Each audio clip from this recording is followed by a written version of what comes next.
right after that. Welcome. But I can, Thank you well, for if you your need something, I'll patience. get it to you. Calling to order the May 2nd, 2018 meeting of the Falmouth Conservation Commission. We have We'll begin with voting on the minutes of April 25. I've read them, and I make a motion to accept. Second. All right. And no other comments? All those in favor say aye. Aye. Opposed, unanimous, so moved. Jennifer. I just wanted to add one thing to the 25 minutes. Okay. Sorry, just to clarify that when Betsy wanted the BB Acres project into the record, it was 93 BB acres. Well, I didn't know the number. Yeah, I know, So, but I yeah, just so wanted we to should make put it in, yeah. All right. Add 93, please, thank you. Do we need to redo the vote? Did we take it? You can, be on the safe side. Yeah, we do. I would, he seconded it, so he has to withdraw his All second. right, withdraw. I'll withdraw my second. Okay, I'll make a motion with Someone that- Withdraw. that addition. No, Thank you. To accept with that condition, I'll Except second with, that. okay. Did you get that? Motion, second. All right, thank you. All those in favor say aye. Aye. Opposed, unanimous, so moved. All right, Love your next, request for continuance under a notice of intent. William Newton, 46 Waterside Avenue, Falmouth, Massachusetts, for permission to upgrade existing wastewater treatment system and to remove and replace invasive species with native species along with all associated clearing, excavating, grading, and landscaping. Jen? Yes, Madam Chairman, the applicant is requesting a continuance until May 23rd. So moved.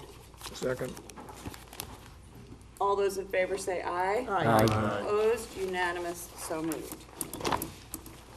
Michael McGordy, Cypress Street, from 6 to 18 Cypress Street, East Falmouth, Massachusetts, for permission to pave a 260-foot section of an existing gravel roadway and install a stormwater management system.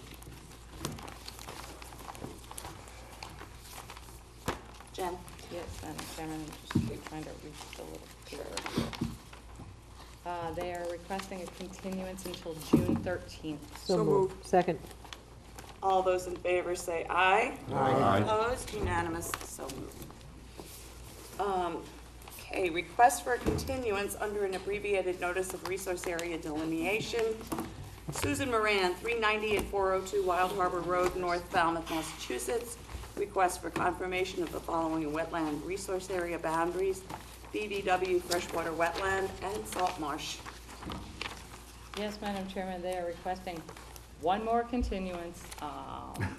They did go out into the field the other day, Mark and the wetland scientist. There was, field conditions still weren't right to get an accurate delineation, so they're asking for one more 2-week continuance, which would bring us to 16. 2 weeks from now? May 16th, I'm sorry. So It's all moved. right. Second. All those in favor say aye. I just have a comment. Okay. Is that gonna be enough time? I mean, we keep continuing this. I had no No, idea. the first time the ground was frozen, Courtney, now the whole site was just flooded after the heavy rains, so they just want to make sure they get Yeah, an no, accurate that's fine, but I mean, delineation, I'd rather that's give all. them more time than not enough. No, I know, that's why we May were working. 16th? May 16th?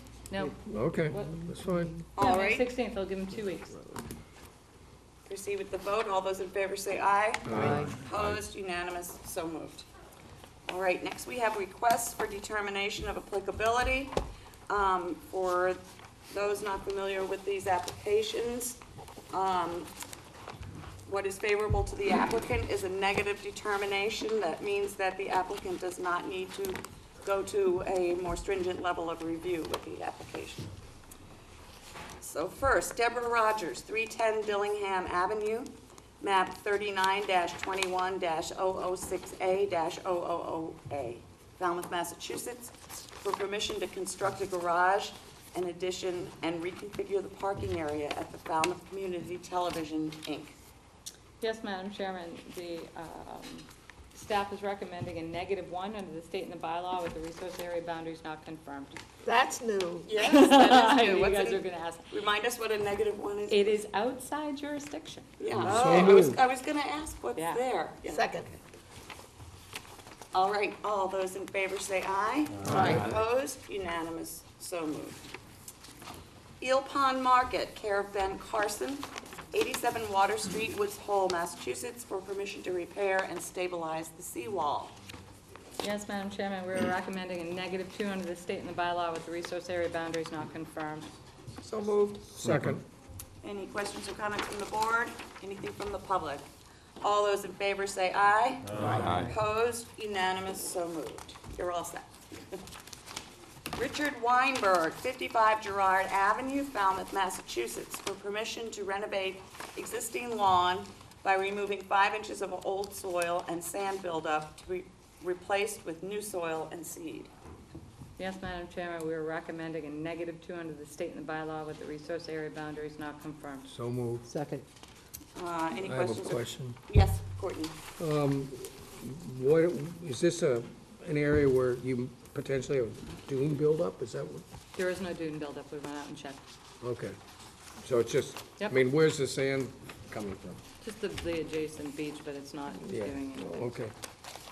Did you have a question? That I was gonna ask where Gerard Avenue was, but that's fine. It was one of those houses that was caught in that big Dune removal. dune removal, but, and beach sand, beach maintenance project.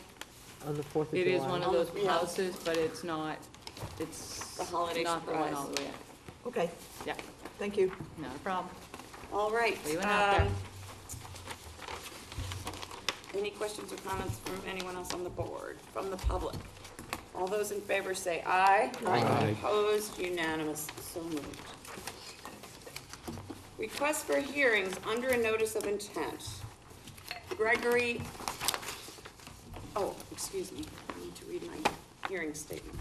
All hearings of the Falmouth Conservation Commission are held simultaneously under the authorities of the Massachusetts Wetlands Protection Act and the Falmouth Wetlands Bylaw.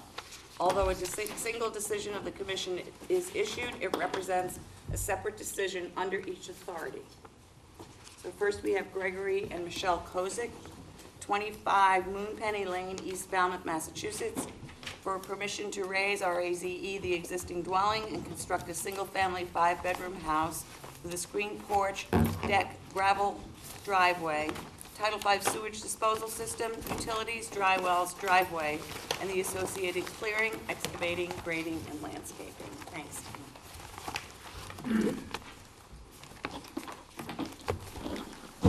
Thank you. For the record, my name is Tom Bunker with BSS Design, representing Kozik Chase.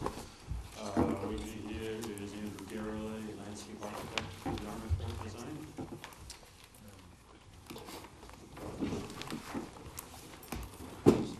So the existing property, 25 Moonpenny Lane, fronts on Bourne's Pond. As you can see over here, a tidal water body.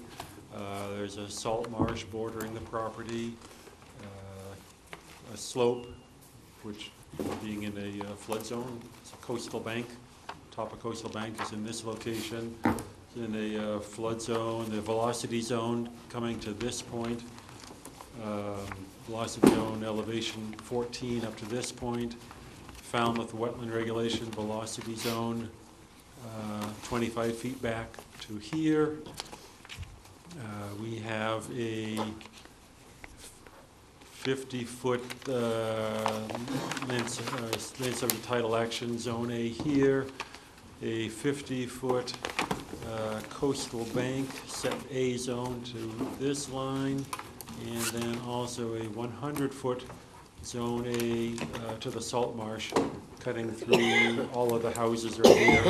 You can see there's a house, a overgrown and somewhat run-down house on this lot here, and this lot, the two beside are, this one is a newer house, and this is an older house, but obviously in better condition.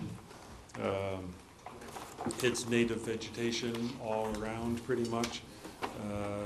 Oak, pitch pine, nice cover of bearberry on the ground down through here with some grass, some remnants of grassy areas through here. Pines coming up this side. In the Moonpenny Lane side, there are several locust trees.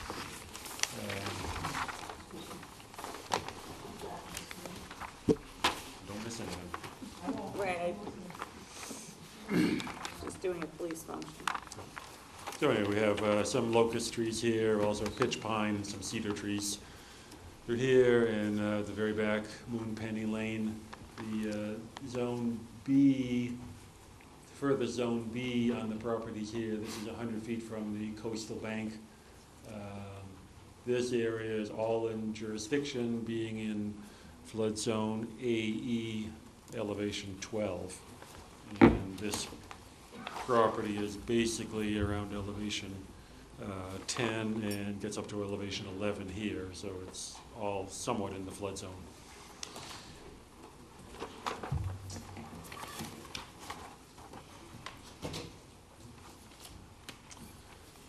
So the Kosages are proposing to tear down the house. It being in a Zone A, which runs through here, the house cannot be any closer to the resource area. So this setback to the bank and to the marsh is the same. It's not moving any closer. This location, it is getting larger. It is increasing. The existing house is 830 square feet. The proposed house is 1,887 square feet. So it's increasing by 1,000 square feet toward the back. The mitigation, there is 459 square feet.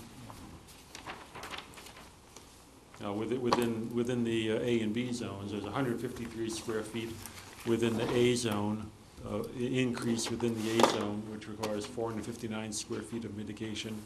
And within the B zone, running to here, there is 252 square feet of increase, which requires 504 square feet of mitigation planting, for a total of 963 square feet of mitigation, which is shown in this location. Andrew can discuss the mitigation and other planting that's proposed around here.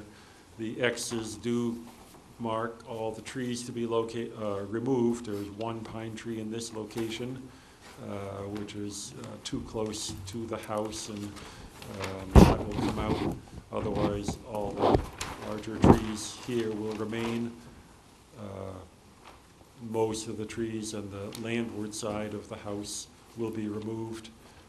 We have the septic system in this location. It is 126 feet to the top of the coastal bank, which exceeds the minimum 100 feet, and it's 143 feet from the SAS, the soil absorption system, to the salt marsh. So it is properly sited according to wetland and health regulations. We also have room in here, a gravel parking area, and dry wells situated around the house. I think that covers some of that, and I think Andrew can speak to the landscape plan.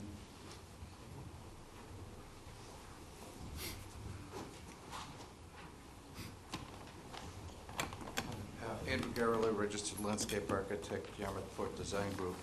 This one was a little bit difficult for me because there's a ban from the, I'm just going to start at the mitigation part. Between the coastal bank and the trees, there's a thick band that was apparently once lawn that is very, very thick with bearberry. So as I was looking to do the mitigation for the house, I didn't think I could displace the bearberry with the mitigation, so I backed the mitigation, the proposed mitigation, up more landward to do that. And what I was proposing to do, which Jen informed me yesterday, I think it was misunderstood that I was trying to make a lawn down there. That's absolutely not the case, and I'd be happy to move the mitigation into that space. But I thought I couldn't because I'm gonna displace bearberry to do that. So that's why there's that separation between the top of the coastal bank and the mitigation shown. And I thought the best way to preserve that bearberry would be to have an annual gravely mowing, a high mowing, to keep it from becoming shaded or taken over by invasive species. So that was the intent there. I used the Cape Cod Cooperative Extension plant list and spacing and sizing. I think the policy has changed here since, it's been a long time since I've been before you, probably about 10 years or maybe more. And it used to be that was the standard for mitigation, but Jen was telling me that you probably are going to want bigger plants and space closer together, which I was unaware of, that there was a change in policy. Also, in the A and B zone, as Tom mentioned, there's 3 trees coming out. So I proposed a very tall clump river birch located here, which will also help screen between the 2 decks.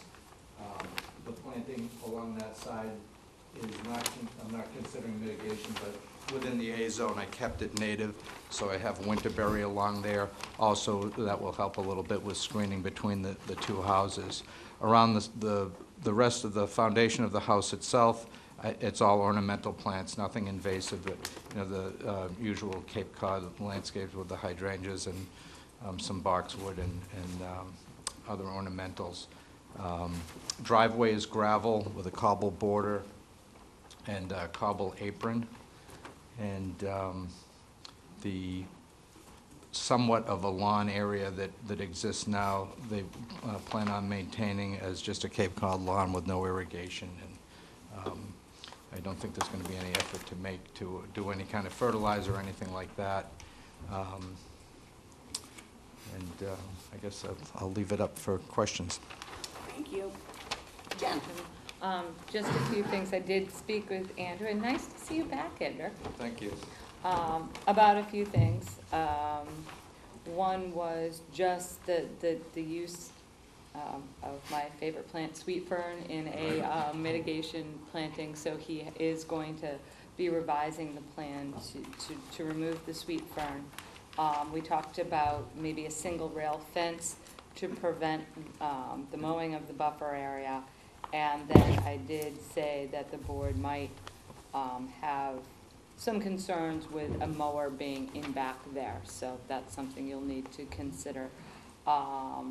Just one thing that Andrew, that I forgot to mention this morning is Falmouth now has a new, what is it called? It's not a fertilizer bylaw, it's a Nitrogen Nitrogen control. nitrogen control bylaw, so they don't allow any fertilization Fertilizer, of right, lawns yep. within 100 Yep. feet, so that'll be it. So I am looking for some revisions to the mitigation plan, but Mr. Garrelli did want the opportunity to hear from the board so he could report back to his client. Tom? Thank you, Andrew. Thank you. You and I discussed all my concerns this morning, so. 5-bedroom? 5-bedroom. What's it now?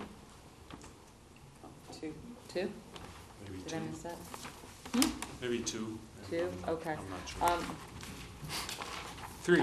I'm Just going, a I'm going to 3-bedroom. ask the question that I know one of my commissioners is going to ask. Did your clients consider a denitrifying septic system? He did not consider it. We never brought it up to him. I think you may want to bring it up to him, given the condition of Bourne's Pond. So that's something I'd like you to discuss with your client. Okay? Yep. And just one other question, Tom. Parcel. Who owns parcel 5? Is it the clients? I have parcel 6, parcel 5. You have a concrete bound on your plans. You have a back lot line, correct? The back lot line. So go to top of coastal bank, CB, concrete bound. Yes. Is that indicating a back lot line or? No. No, it's not? Okay. No, that's just a bound. It's at the top of, the bounds are at the top of the bank. Oh, okay. So what is parcel 5? That's the lot. It's by, if you look at the assessor's number and there's note number 1, it's not called a lot. It's termed a parcel by the assessors. Parcel 5. These, for some reason. Oh, you know what? I was looking at where you have parcel 6 and I thought that was parcel, where you're redoing the house, not the other house. Oh, yeah, You see where I'm saying? yes, Yeah, okay. it's the lot to the south. Yeah, I'm sorry. I got confused. And I just noticed on the existing conditions plan, it's labeled incorrectly. The lot to the south of the existing conditions is labeled parcel 3. 3, yeah. So I was getting, I was a 36. little bit confused, but I was looking on this and didn't realize it was on the adjacent parcel. Yeah. Okay, then the only question or comment I have is to Talk about D-night. talk about D-night, please. That's it, Madam Chair. All right, thank you, Jen. Kevin? No questions. Courtney? No questions. Maureen? I just had, two, one for you, Tom. You have an H10 tank and the driveway is, Should be 20, okay. yeah. And then the other thing was, for the landscape architect, creeping juniper. Are you all okay with that, Jen? We had the discussion about using the low growth, that I did say that the board was probably gonna look for more structure, so. Okay, just ask one thing. I'm unclear if what I'm suggesting between where I'm showing the mitigation and the top of Coastal Bank, I'm unsure what you want me to do there. I'm happy to change it, I just don't know what the proper thing for me to do is. Yeah, That's all. she's gonna address that Okay, one. thank you. And then the only other thing is the, blueberry, the 1 gallon blueberry. Told you. Yeah. Yeah, okay, all right, so she's already told Yeah, you. she- All right, thank you, yeah, all set. I'll be consulted with Jim. Betsy? I told him about the twigs. Yeah, so I think that's nice ground cover that's there too. But there are a number of seedling oaks and pines. And those are natural plants, that's natural vegetation that's there. And if you allowed those all to grow up, we all would know that it would look like a kind of a weedy forest and you'd have trouble walking through. And so what I would suggest is you go back and you choose some number within that area to allow to grow up.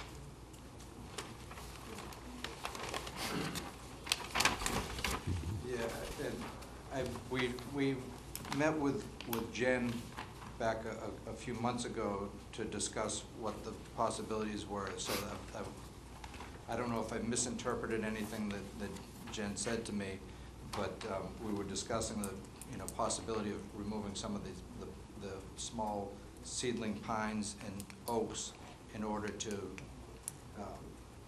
one of their issues, of course, is going to be view down the road, and they're looking to remove those small ones in that area. And- Well, people are allowed a 25-foot vista window, so I would go out and picture where you want the vista window and take the seedlings in that area and let some of the other ones, sort of in a sort of what you would find the typical density of those once they got to a 10-year size or 20-year size. I just have a question, just for everybody's education, when you have a stand of bearberry there.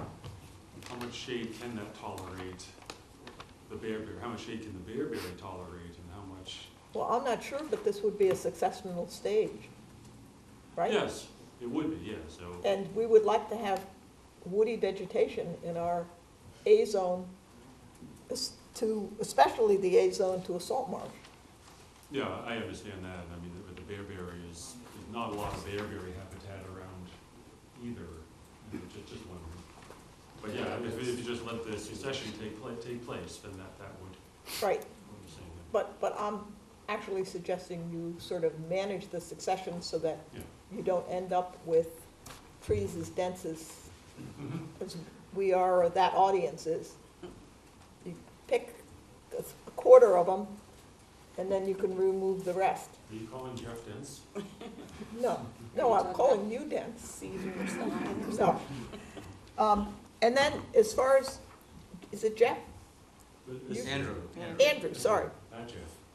Oh, I'm not calling Jeff dense. Well, does that mean we're calling me dense? I thought he was calling you dense, sorry about that.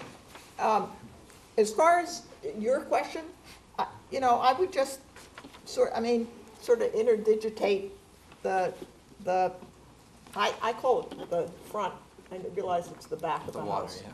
But just interdigitate it with where the bayberry is, and it'll, I'm sorry, I missed some of that. you asked what to do with the boundary Mhm. between where you're gonna put mitigation plantings. I would just, your mitigation plantings aren't gonna be just in a line like this. Just stagger them a little bit, and eventually it'll interdigitate into that forward, well, Interdigitate? yeah, Towards interdigitate the coastal bank.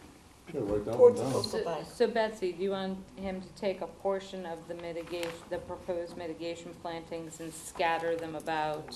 No, I'm No, just okay. saying, if they're 3 feet on center, one might be here and one might be back here, and then the next one's out here. Okay. I think I get you. And that's all I had. I mean, when I went out, I said, what's this bare area here? Yeah, I know, I can understand, it probably isn't as clear We as. called it the white area, actually. The white area, what's all that white area on Yeah, that I mean, plan? this was a really tough thing for me, because I'm looking at it, what do I do here? Yeah. The place was so, unmaintained, I'll use that term, that it really made it difficult to try to figure out where can I put mitigation, and where am I displacing something, and where am I not? It is unmaintained, but what's interesting is, there are very few invasives there. It's actually, this is what you'd expect as a natural buffer, that's coming back Yeah, from. it is surprising, I didn't even stop to think about that, it's very surprisingly lack of, the only thing I saw out there was black locust. Yeah. The only thing that I saw was. And my only other comment, where you do have proposed Falmouth-friendly lawn, which we don't have Falmouth-friendly lawns anymore. Anymore, okay. Um, I'm old school, I guess, on this. Yeah, well, that's It's okay. a long time, yeah. Well, the term is passé. Yeah. Right, I The get concept not so much. But I would, Nitrogen control by law. that's all in the A buffer to the salt marsh, and that's a nice area that's just filled with pine needles now. And I would just allow that to stay that way.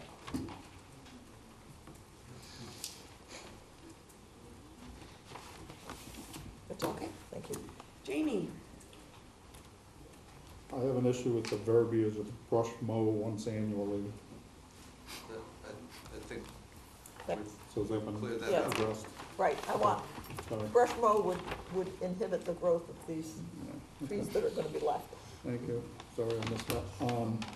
Tom, the landscape plan shows the AC and the generator, but yours doesn't. Could we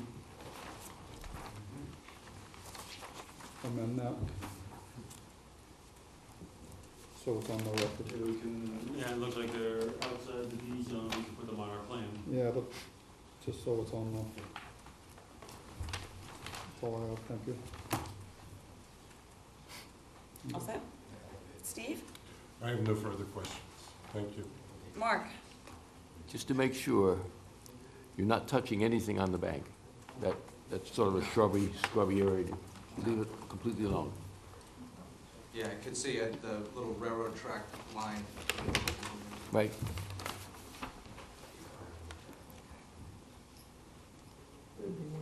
Yep. Yeah. From bound to bound, right there, is a secondary limit work line. I said stake fiber wattle, I think, even though that's not gonna be excavated or dug up. So I just thought it would be important to just put something at the top of that bank, just to make sure nobody did anything past that point. And just in case there's any kind of, I don't think there's gonna be any migration from planting here down to the bank, but I think usually we put some kind of silt barrier regardless. Good, thank you, that's all. I noticed that the landscape or the planting plan shows a proposed screened porch, and the BSS plan does not, and it's not, you know, material exactly, but in the interest of, I'm not sure if the proposed screened porch is, which one's accurate, but if there is to be a screened porch, we might want to show that. Yeah, I can note that, label that. Okay, thank you.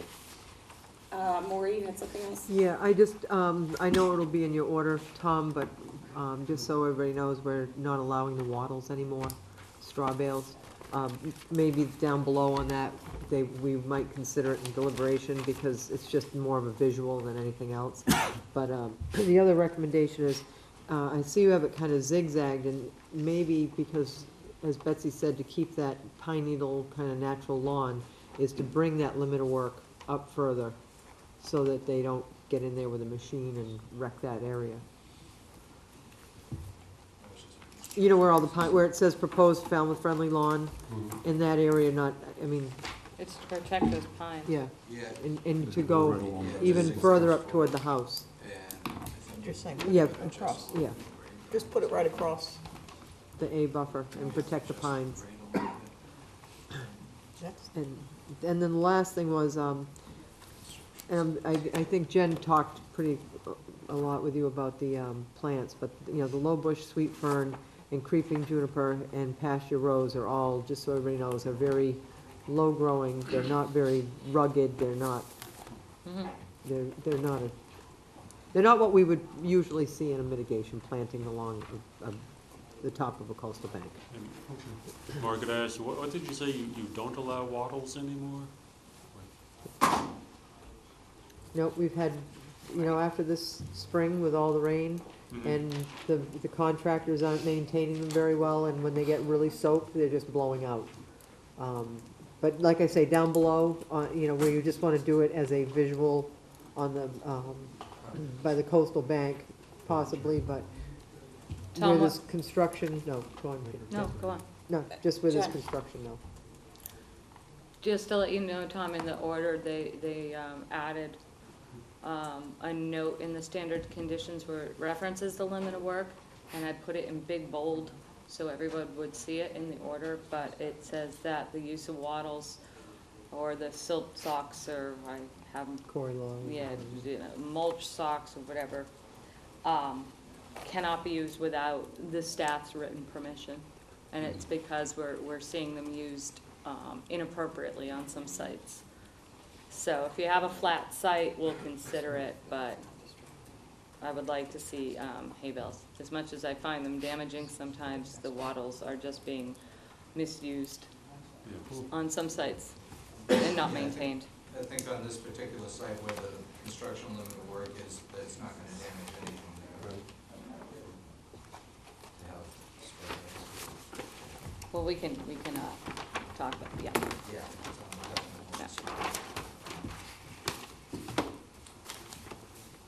Anything else?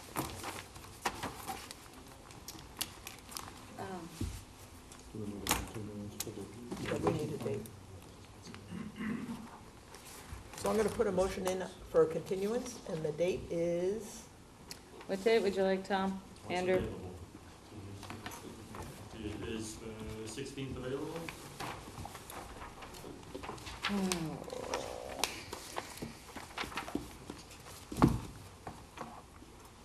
You have 4 continuances on the 16th and 1 new notice.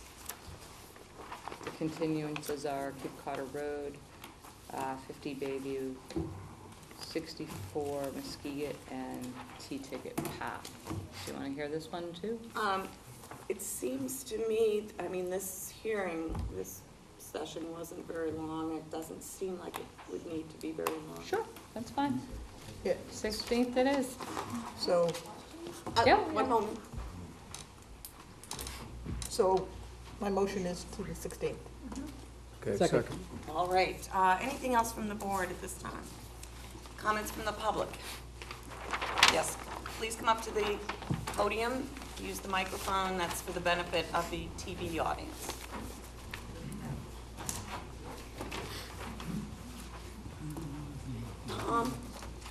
Would you mind talking to those? Thank you very much. I just had some questions, not knowing exactly what this pertains to specifically here, but I'm the neighbor on Your the, name.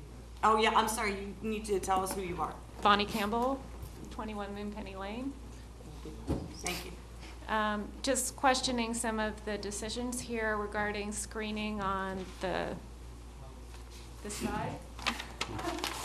I don't see, I know there's screening on the other side in terms of plantings.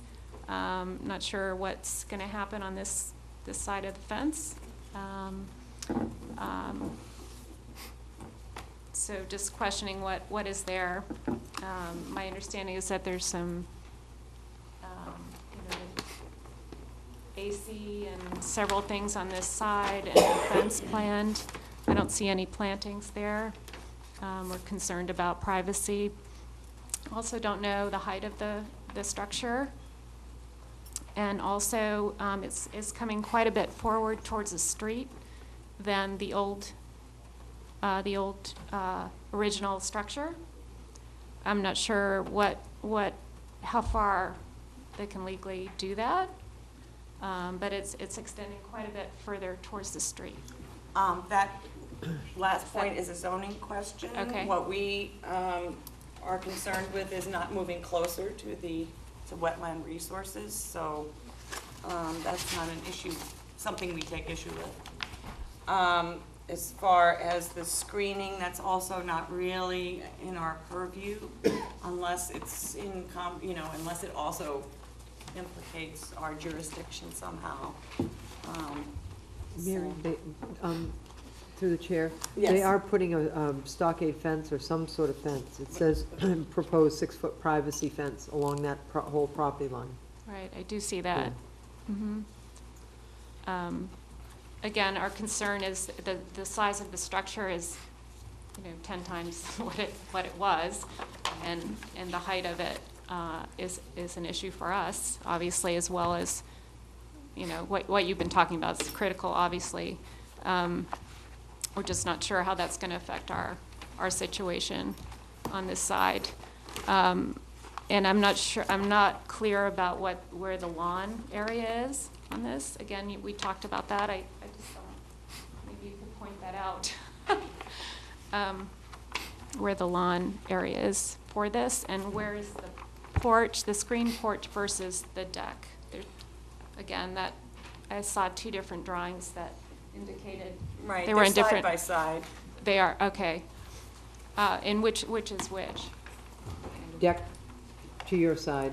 This is the deck. Yes. Yeah. So again, there's lots of plantings and screenings, and nothing on this side of the structure. So, Minnie? Yeah, yes, go ahead. So, Tom, I know that you know this, that the fence has to have a certain height up from the ground. You're Yeah, 6 Right. inches up Yeah. for the critters. for the critters. And the other comment is, so what I suggest you do, that none of these, the height and the distance from the road are zoning, and I'm sure, Mhm. I'm sure that they are I thought this was a designing it. zoning meeting as well, but. No, this is just Okay. conservation. And I'm Okay. sure they're designing it to conform with that, because otherwise they come in and they get questions and people aren't happy and then they have to change it. Yeah, So, but they're right there and you can talk to them. yes. And as far as the screening, you also might want to talk to them and they might be willing to put something in. Okay. And in terms of the plantings that are new, how long are they supposed to last and be maintained? Well, they're maintained I mean, to their full Mature full height. mature Okay. height. And they are supposed to have a vegetated buffer from now to eternity, until sea level comes, and then there's no Okay. longer a And, house in that place. and if the mitigation Well- plantings fail while the order of conditions is open, they need to be No, replaced. no, it's part of the deed. It's The ongoing. mitigation planning is part of the deed. It's So- ongoing with the deed. So this Okay. is something that if they agree to, you know, someone comes in, and it's fine for someone to kind of rejuvenate an area, but the sort of compensation is, I mean, we would prefer a totally a vegetated buffer, even where your house is. But that's not reality. And so the reality is, this is an opportunity to restore a healthy buffer next to the resources for all the functions that a buffer has. okay, right. No, that sounds like a plan. I know sometimes there, lots of new plantings and then the next year they're gone and, the lawn is put in place. Well, That's just one example. We're not happy when we learn about that. Okay. And when we learn about it and we go talk to the homeowner, they're usually not happy either. Yeah. All right. They're less I think, again, What? yeah, it was just They're more less. questions about what the plans are and then the full structure, finding out what that's looking like. These gentlemen are both very friendly, and I'm sure that they can give you Okay, all right, well, some more I just information happen on to that. be in town right now, so, Right, thank you. thank you. Thank you. Anyone else have anything they'd like to ask or comment? All right, so we have a motion to continue until just- May if- 6th. If you want, just Oh. for the record, I can respond, Certainly. at least as far as the zoning setback, the requirement is 25 feet. It could be as close as 25 feet to the street, and we're proposing this house at 40 and a half feet. So it's, could actually be closer to the street, except for the fact that that's where the septic system is going. Thanks, And Tom. it can be no taller than 35 feet, and we're under 35 feet. Under what? The height, the maximum height of a house would be 35 feet. It will be less than 2 stories? 2.5. And the foundation is how high? Being in a flood zone, the floor will be approximately 3 feet off the ground, so that means the top of the foundation will go 2 feet out of the ground. So it's not very tall, but it's a foot higher than it would be if it was not in a flood zone, let's say, roughly. Explain where the out of that height.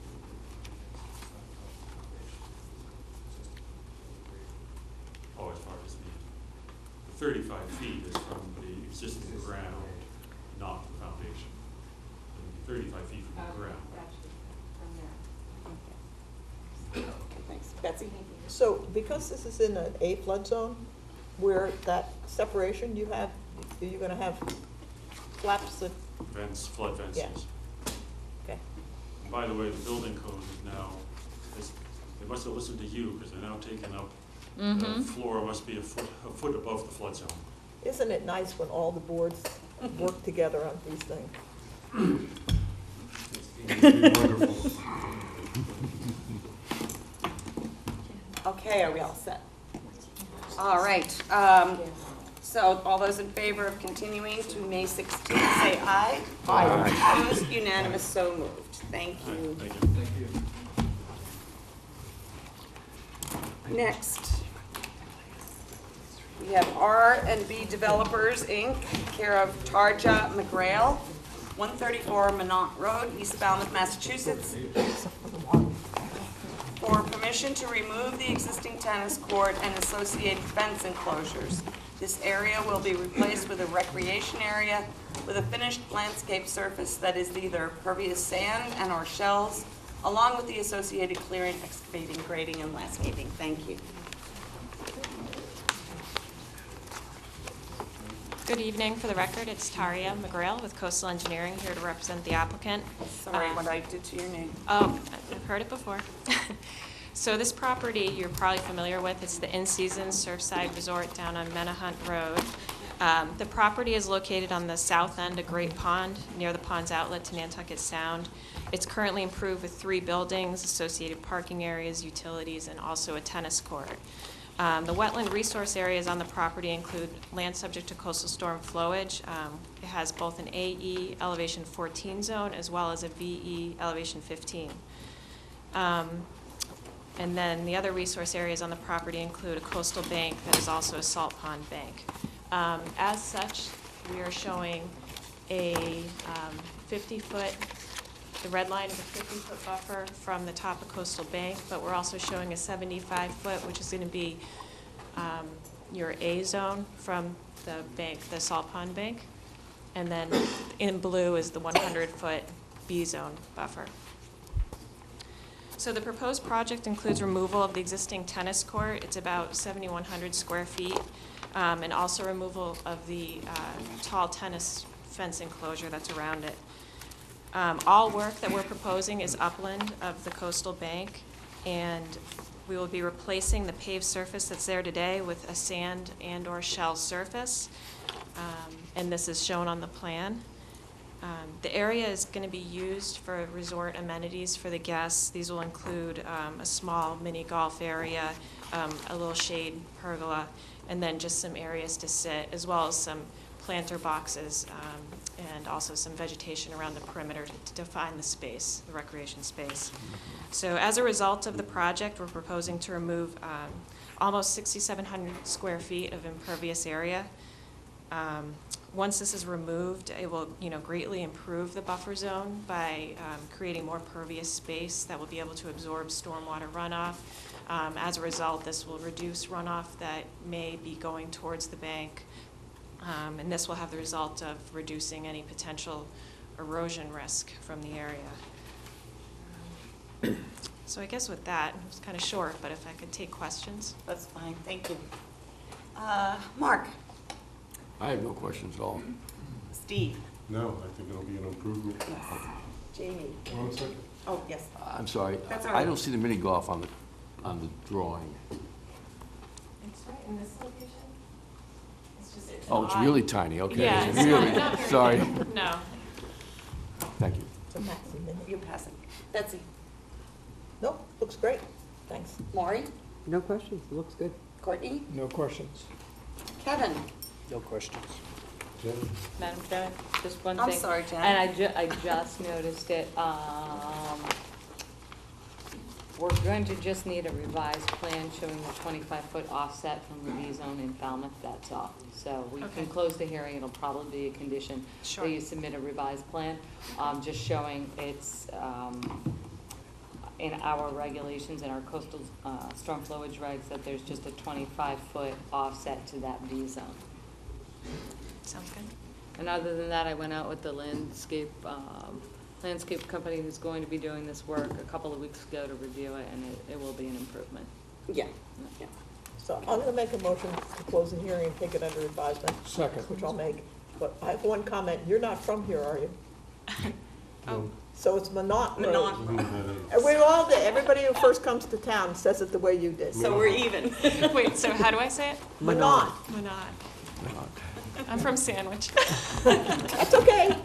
Sandwich is good. It's just that it targets you as somebody who doesn't live here. Okay, Jamie. I'm sorry. That's all right.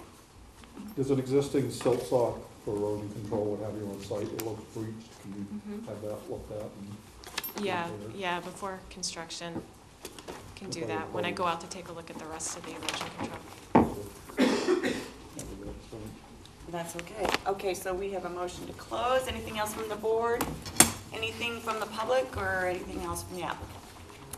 All right, all those in favor say aye. Aye. Opposed, unanimous, so moved. Great, thank you. Thank you. Next, we have William Newton, 46 Waterside Avenue, which has been continued to May 23rd. Now we move to continued requests for hearing under a notice of intent. First of these is Town of Falmouth Marine and Environmental Services Department, Wacoit Bay Estuary, along the shore of the Wacoit Bay National Estuary Research Reserve. This is for permission to conduct a demonstration project to evaluate oyster growth and the sedimentary nitrogen removal efficiencies for standard oyster biomass of 3 different aquacultural systems. The aquaculture systems include the installation of floating bags, midwater oyster grow cages, and bottom trays. Total project area is approximately 8,072 square feet. Commissioner Gladfelter and I are recused from this hearing, so we're going to step out, and it'll be chaired by Vice Chair Jamie Matthews.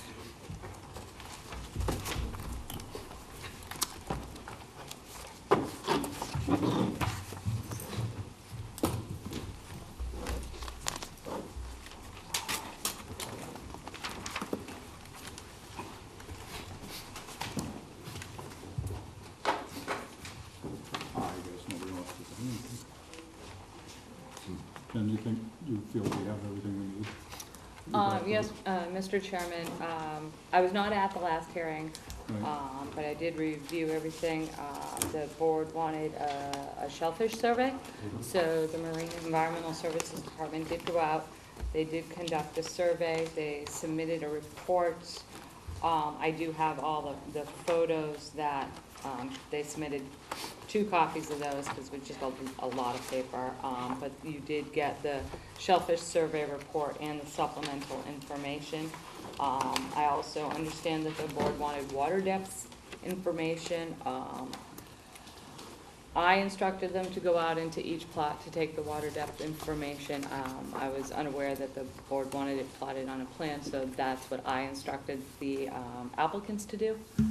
So they did go out, and that email was sent to you by, again, Christina Lovely from Yeah, I mean, MES, giving you the water depth information that you were looking for. Is there anything else that you were anticipating in this hearing? well, I'll let Maureen speak for herself, but I mean, I think we got what we were looking for. I spoke with Mark many times over the last week about making sure that we had. The shellfish survey and the water depth Yeah. information, yeah. So, I think we have what we need. But- Well, I know we have the water depths from an email in the file, but at that hearing, Jen, it was clear that we wanted them on a plan. We wanted soundings on a plan. So, I mean, the rest of the board might be fine with it. I'm still disappointed because that's what we asked for. I want to, it's not on the plan.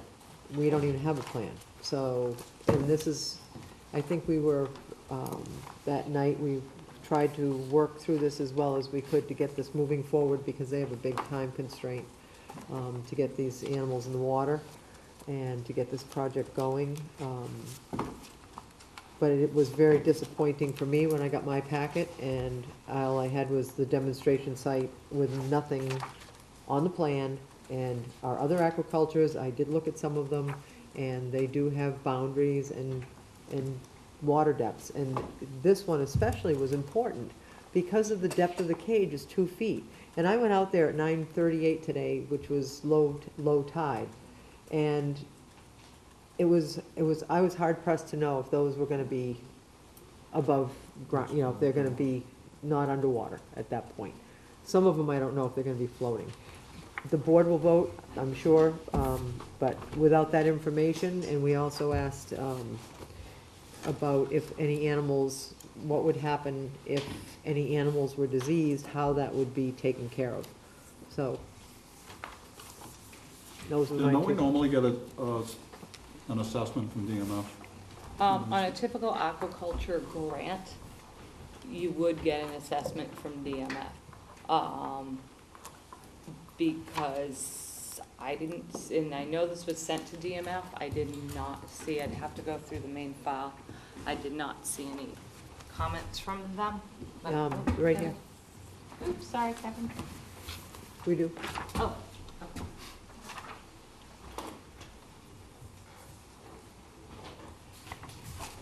I mean, this is, I know this is a, you know, a positive, it could be a positive thing, it could be a negative thing. But again, without that information of not knowing where they, where these are actually they actually sitting. didn't have any comments. No, Sorry. they didn't. That's all. Usually Jamie, DMF will go out and assess for the presence of eelgrass and kind of do a survey based on their mapping of shellfish. So, and that would be in that letter, so. And the only other thing with the last letter, didn't we get another letter from somebody that was concerned? No, we Yeah. did. It's in here? Okay. Yep. All right, I didn't see that one. Okay. I don't think it's in here, just make sure it gets in the file. There you go, Maura. She's usually pretty good about putting Yeah, things the in last file. one's in there, not this Yeah. one. So, for the diseases, do we just not worry about that? If there's somebody that can address that, thank you, Chuck. I believe, we can go back and look at the tapes, I thought I had answered this last time about diseases. So the shellfish are tested before they're moved from pond to pond. So if any animals are gonna be moved in there, they're gonna have to be histology tested. They go to a lab, we draw the samples with the Division of Marine Fisheries, send them out together. We have to clear that lab before we can move any animals in there. If we're gonna subsequently move animals out of there, and that's not just us, that's, any farm in the Commonwealth, it's under certain federal regulations. It has to be tested again and receive another health certificate. Usually we'll go with the Division of Marine Fisheries, say, pick animals, pick bags, whatever you want. We pull them out, we send them out. That's how we deal with all of our shellfish. Now, that's for shellfish diseases that get passed from one animal to the other. We're gonna say that perhaps, in a very rare circumstance, there was a case when they couldn't be moved out of there, they can still be harvested and consumed. Shellfish diseases among shellfish do not hurt humans whatsoever. They're two separate animals, two separate. Yeah, well, I'm not worried about that, I'm worried about the other shellfish. I mean, So what do you we want- can eat it. No, I understand we can eat it, but I just. Well, they have to be histology tested, no matter what the movement is. We need a health certificate. And that's very, it's what we do. I mean, it can't be, we've got a large stack of them, it's recorded, we just can't kind of willy-nilly move stuff between places. Just as a point of reference, I mean, we've, grown literally many more millions of quahogs and oysters and scallops than you'd ever want to know. We've only had one time that we couldn't move them. And the animals weren't lost, they were seeded and they were fine. That's happened once. It's actually pretty surprising it's only happened once, Okay. Thank you, Chuck. Sure. Any other questions? Chuck, before you go, I just have a broad question, that aren't there different setups around town that have all these different? There are different types of setups. There are representations of all three types of setups in the town of Falmouth that are already being used at this point. The way that we actually got to the point of actually using this gear was we actually went to one of the most prominent manufacturer and said, what is the most common gear that's used in this area? And we knew what was used in Falmouth, but we wanted to know what was used regionally as well, in the Massachusetts area. So what's the biggest advantage of doing this in one spot versus if you have it in different parts of town now? You know what I mean? I don't understand your question. You're proposing. Is it a chemistry, more of a, from a chemistry perspective, correct? Because we're not just growing shellfish here to grow shellfish, we're doing it for. No, I get that, but I guess what I'm getting at is why you can't take examples from the other ones and just combine them, or is it because it's in one area? So I'm Dan Rogers, I'm a professor at Stonehill College. It's really important to have the same sediment type, same water movement, same chemistry all around it.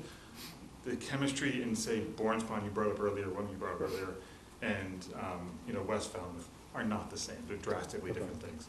So in order to control for that and understand what the animals are actually doing with the nitrogen that they're moving around, we have to have as much control over the environment as we can. And so that's why they're all in the same location. So it's all in the same circumstances? Yeah. Okay, thank you.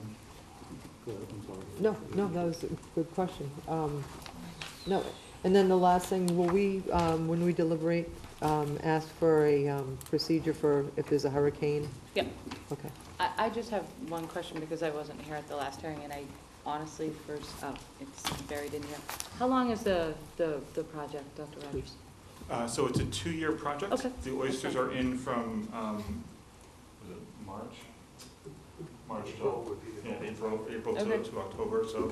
Okay. And if they want me to address the hurricane question, Sure. we can take these things out fairly rapidly. So if we see a big storm coming, they can all come out. Okay. So they're not gonna get blown up. I know, we just have so many aquaculture, and, you know, the town has so many. There's only so many resources of humans to get out there to do it, and there are other more potentially important things to do. Okay. So just to make sure that there's staff available to do that. Okay. And that that it's a protocol that you plan to do, because this year it looks like it might be that year. No. And where you're gonna store them and what you Yeah. do with the animals, because obviously if you haul them out of the water, what do you do with them? Mm-hmm. I mean, do they die if you have to take them out?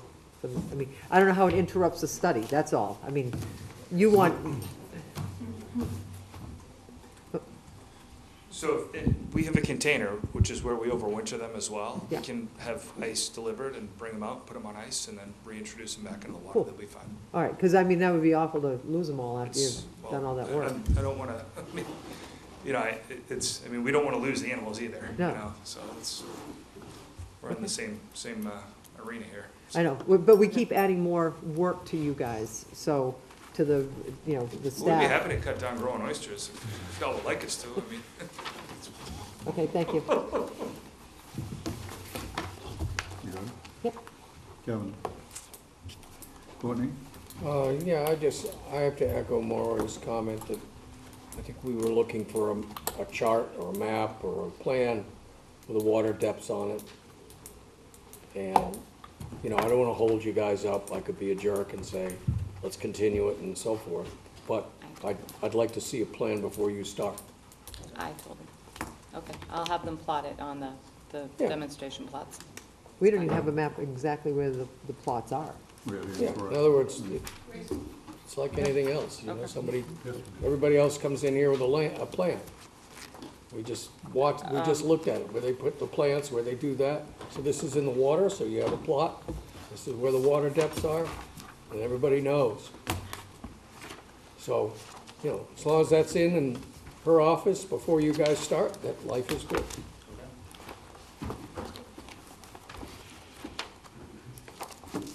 Anything else? Nope. Stephen? It's a good project. I mean, I want- No questions. Okay. We have a motion? I'll move to close the hearing and take it under advisement. Second.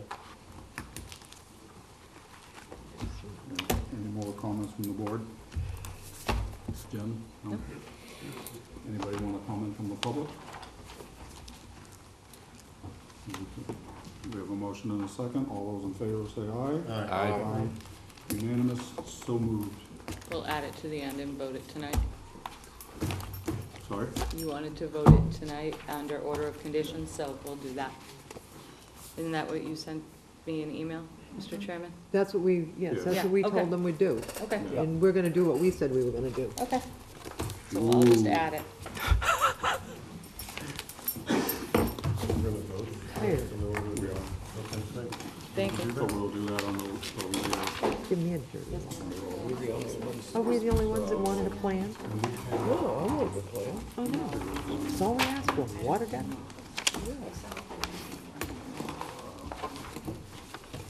Okay.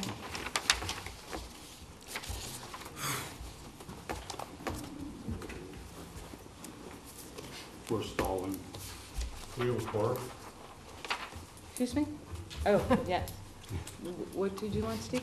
I wanted to know who was on the quorum for the next item. You haven't opened the next one yet, so I'm you're sorry. all on the quorum. We're all on the quorum. Thank you. Thank you, Sam. Thank you, Sam.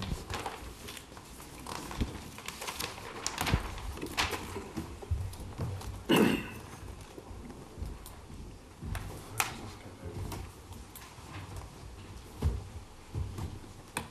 that get closed? Closed. So what we're going to vote on the order conditions tonight. Oh, you want? Yes. Okay. All right, next hearing, Kevin Skelly, 258 Edgewater Drive East, East Falmouth, for permission to repair 78 linear feet of storm-damaged stone rip-wrap along the seawall.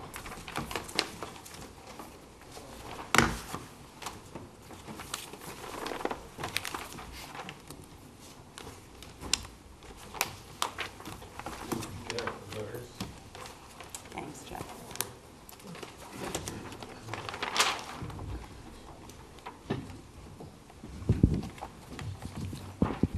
Hi, good evening. I'm Jeff Ryther with BSS Design, representing the Skellys tonight. This is at 258 Edgewater Drive East. And let me go through the resource areas. We have coastal beach down in this area next to the dock. We have land under the ocean, or a salt pond. I'm not sure exactly on this plan, but I think it's land under the ocean. We have coastal beach. Did I say that already? Oh, I'm sorry. That's all right. And then we have coastal bank, which is the riprap seawall. That's the subject of tonight's hearing. Also is further up the slope, along this little deck that's next to the wall, is a velocity flood zone up to elevation 14. And then we're in the X zone here. So if you look at the cross-section that I cut on the riprap, it's shown up here. It's your standard style riprap. I do want to mention that the reason why we continued this was the staff and I met, and we decided that perhaps the old style or old school wall was not appropriate anymore. So we're repairing this wall using the more of a standard or up-to-date style riprap, which is placing woven filter fabric in behind, and then a layer of what we call primary stone, about 6 to 8 inches, and then the riprap itself placed on that and then sort of knocked into place. You can see here the high water mark is down here, so it will need a license, and that's going to be the next subject of this project. It's a license plan. So the project extends 78 feet, and that would be from the north lot line down to the existing stone steps, and we stopped there because the steps are in great shape and they're not worth knocking apart just to put them back. So we're going to start from the north here and go down to the steps. Along the top of the wall, you'll see that we have some native plants proposed here. Again, we talked about saving the stone steps. We're going to work from the top of the bank, coming in from the little paved parking area, and come down this line over to here. We want to save all these trees and walls, and there's a septic system in here. So, again, we're going to have access to this part of the wall by machine using that access route. Let's see what else I got for us here. And the last thing is, of course, we're going to restore all that lawn, and then again on top of the wall put some native plants. And with that, I'll take questions. Thank you, Jeff. Jamie? I'm sorry, Jen, did you have anything? No. Okay. Of course. Are the shed and deck permitted? Pardon me? Are the existing shed and deck permitted? Permitted. Well, they're quite old. All I can say is, I don't know if I'd find a building permit or not. For the shed, a lot of these don't need permits, but. It's my recollection that the deck was. Excuse me, sir. You need to be called on, and if you're going to speak, you need to come to the podium and use the microphone.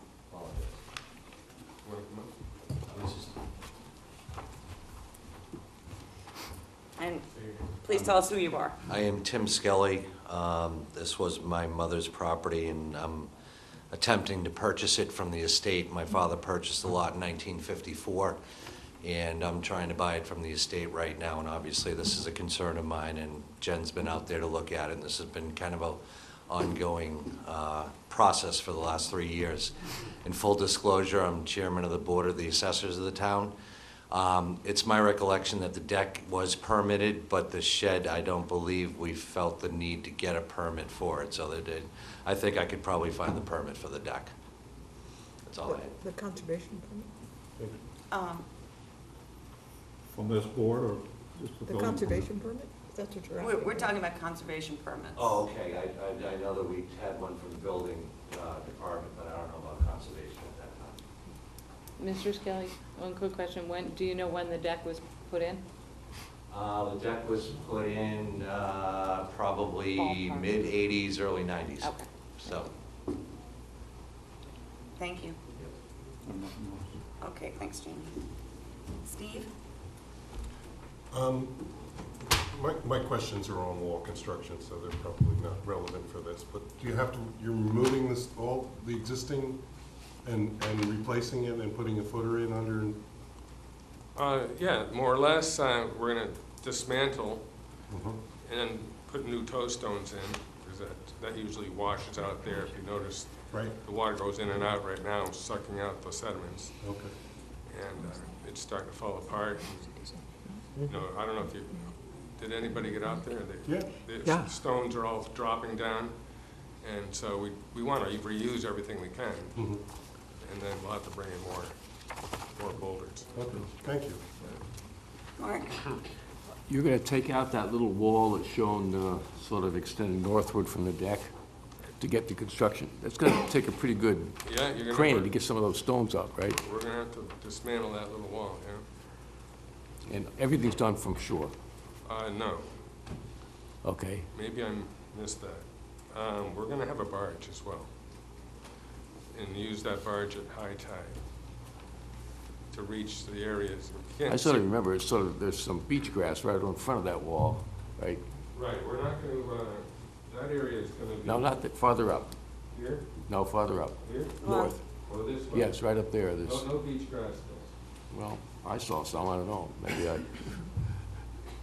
Right at that corner? right in there, right opposite A. I mean, the point is, you don't want to get the barge in too close, or it's gonna be a mess. No, we wanna just be able to reach the wall.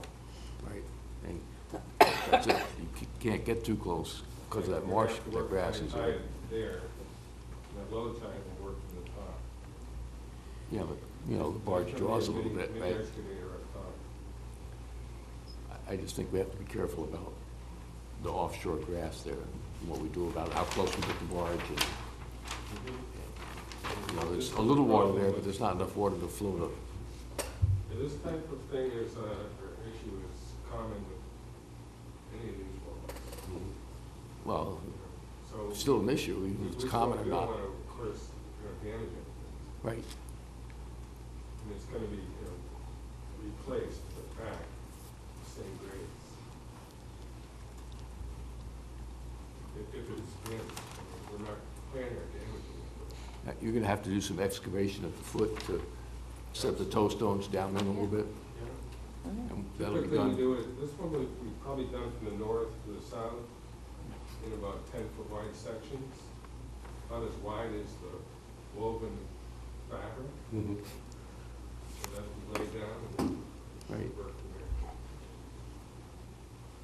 You don't want to take too much of the time. How deep do you have to go for the toe stones? About 3 to 4 feet. So with a that's- 5-foot boulder. And right now, there's probably nothing under them, is there? I mean, they're not set in very far, They're, right. so it's a lot more stone, I guess, still comes down to it. You're not putting new toes down. Yeah. Well, the only thing I'm concerned about really is just the beach grass, which I noted there. Gotta be a little careful when you bring it where I know there's plenty of beach grass Oh, yeah, that's, around the dock in this area. right. I didn't see anything here. I put a stake in there a couple days ago. Well, I don't know what to say. I just noticed some. All set? Yes, thank you. Thank you. Kevin? The only comment I would have is, you're gonna have a heck of a time building that.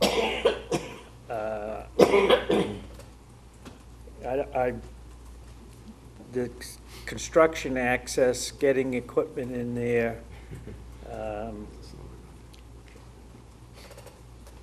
I mean, good luck to you. Well, it's there today, so somebody had the task. Maybe no house, though, before. Different techniques. All set? Courtney? No questions. Maury? I just had a couple, the barge has to float at all times, so, Yes. and we don't have any water depths there, so you just make sure they know what the water is there. The- Can you point or describe where? Well, aren't you gonna be coming in where the A section is? You're Yeah, gonna- well, we have the low water, where the high water's on the wall. And then there's spot rates on Jeff?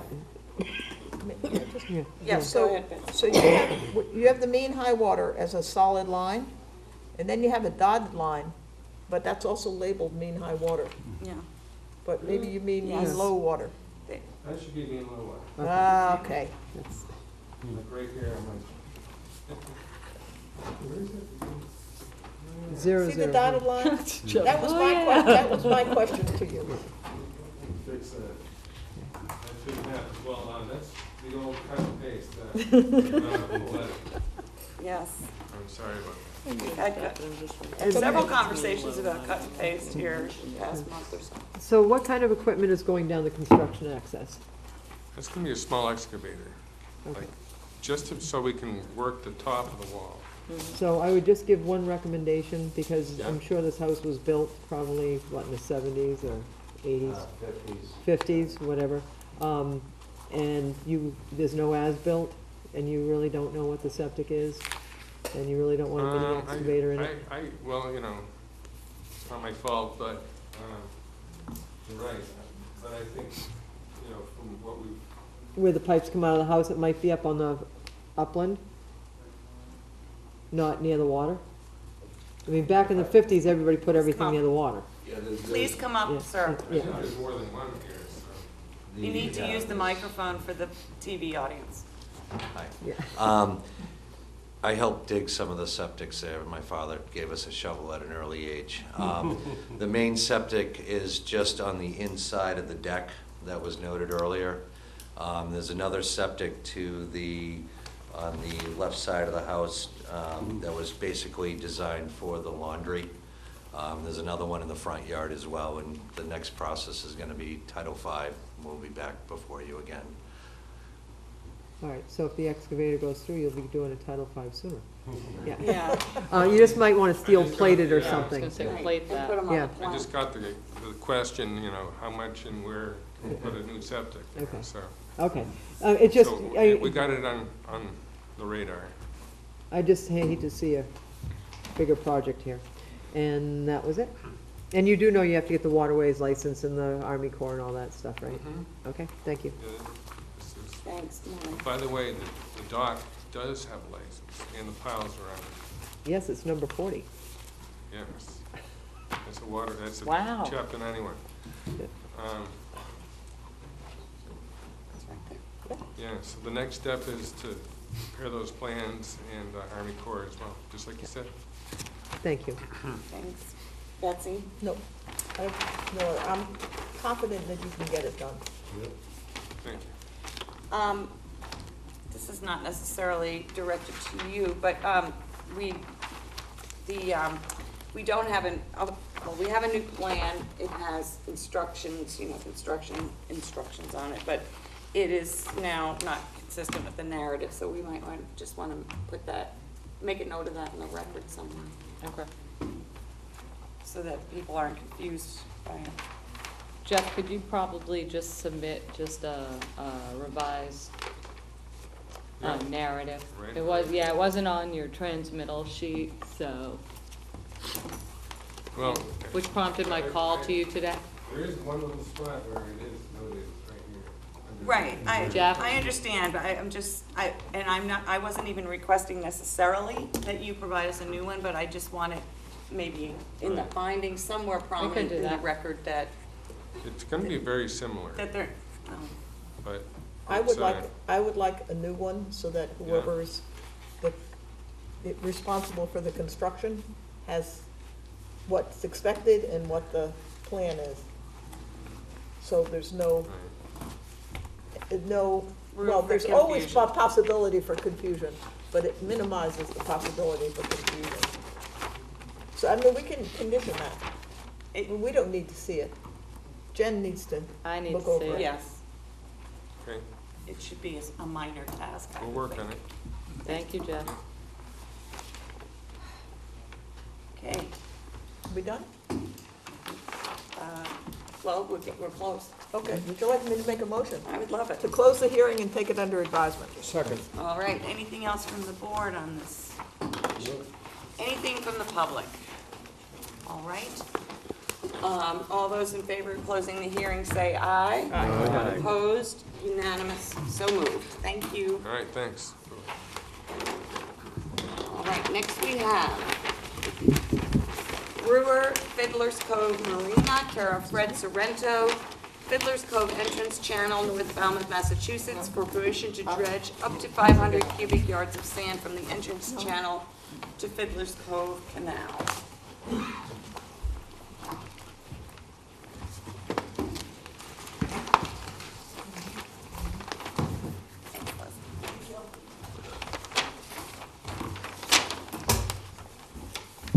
Good evening, Leslie Fields with the Woods Hole Group, here representing Brewers Fiddler's Cove. This is an application for maintenance dredging at the entrance to Fiddler's Cove.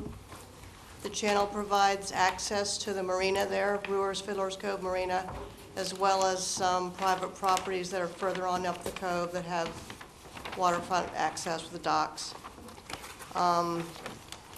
This area has been dredged in the past, so this is a maintenance dredging application. It's been dredged 5 times since 1977, 1995, 2001, 2008, 2014. So it's about every 6 or 7 years needs dredging. The work previously was performed in 2008 and 2014 under a previous order of conditions that I guess has expired, or we requested continuances and then we Yeah. couldn't do it anymore, so now we have to get a new one. Yeah, I just wanted an updated survey, that's Yeah, all. okay. We have all of our other permits, the DEP Chapter 91 permit and Corps of Engineers permit for the work. So the proposed channel is about 150 feet long. We're proposing to dredge up to 500 cubic yards of sediment. You know, I just told you that it needs dredging or has needed dredging every 6 to 7 years, but the request is really to do it annually, no more frequently than annually if needed. You know, if there's a storm and there's a lot of siltation or sedimentation and they'd like to be able to go in there and clean it out but no more frequently than annually. But more than likely, it will be every 6 or 7 years, as has been in the past. We're proposing to dredge it to -7 at mean low water. To look at the sediments that are in the channel, we collected 2 cores down to the depth of dredging plus 1 additional foot of over-depth dredging. We found exclusively sand with a medium grain size, D50 of medium to coarse grain sand. We're going to be working within land under the ocean and land containing shellfish resources. The land under the ocean does have a patch of eelgrass to the west of the channel. We went out and did a survey of that eelgrass resource using a view box operated from a boat as well as an underwater camera. We delineated that eelgrass bed. It's quite dense in the middle, and around the edges it's sort of patchy. So the line that we drew around it sort of included those patchy parts of the eelgrass. As I said, it's also an area that's considered land containing shellfish, so it's an area that's been mapped by DMF for bay scallop, soft-shell clam, and American oyster.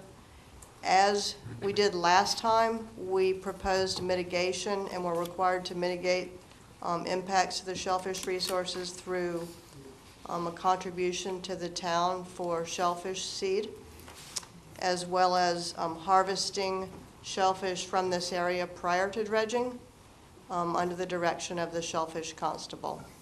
And those, in the past, those shellfish have either been reseeded directly after the project's complete or reseeded somewhere else, but it's under the direction of the shellfish constable or officer. DMF also noted a winter flounder habitat in this area, so we have a time of year when we can do the work. So we're proposing to do the work anywhere between October 1st and January 15th. That January 15th cutoff date is to protect the winter flounder. As far as the construction process, we're going to be operating a clamshell or excavator dredge from a barge. And the sediment will be placed in a scow and dewatered. We're just going to need 1 scow that'll be towed in to the marina there, and then the sand will be offloaded to a truck. And we are giving the sand to the town to use on beaches of their choice. If they don't have a beach that they want to take it to immediately, the material will be stockpiled at the composting facility at Thomas, or Blacksmith's Thomas Yeah. Sanders. Blacksmith Shop Road. Thank you.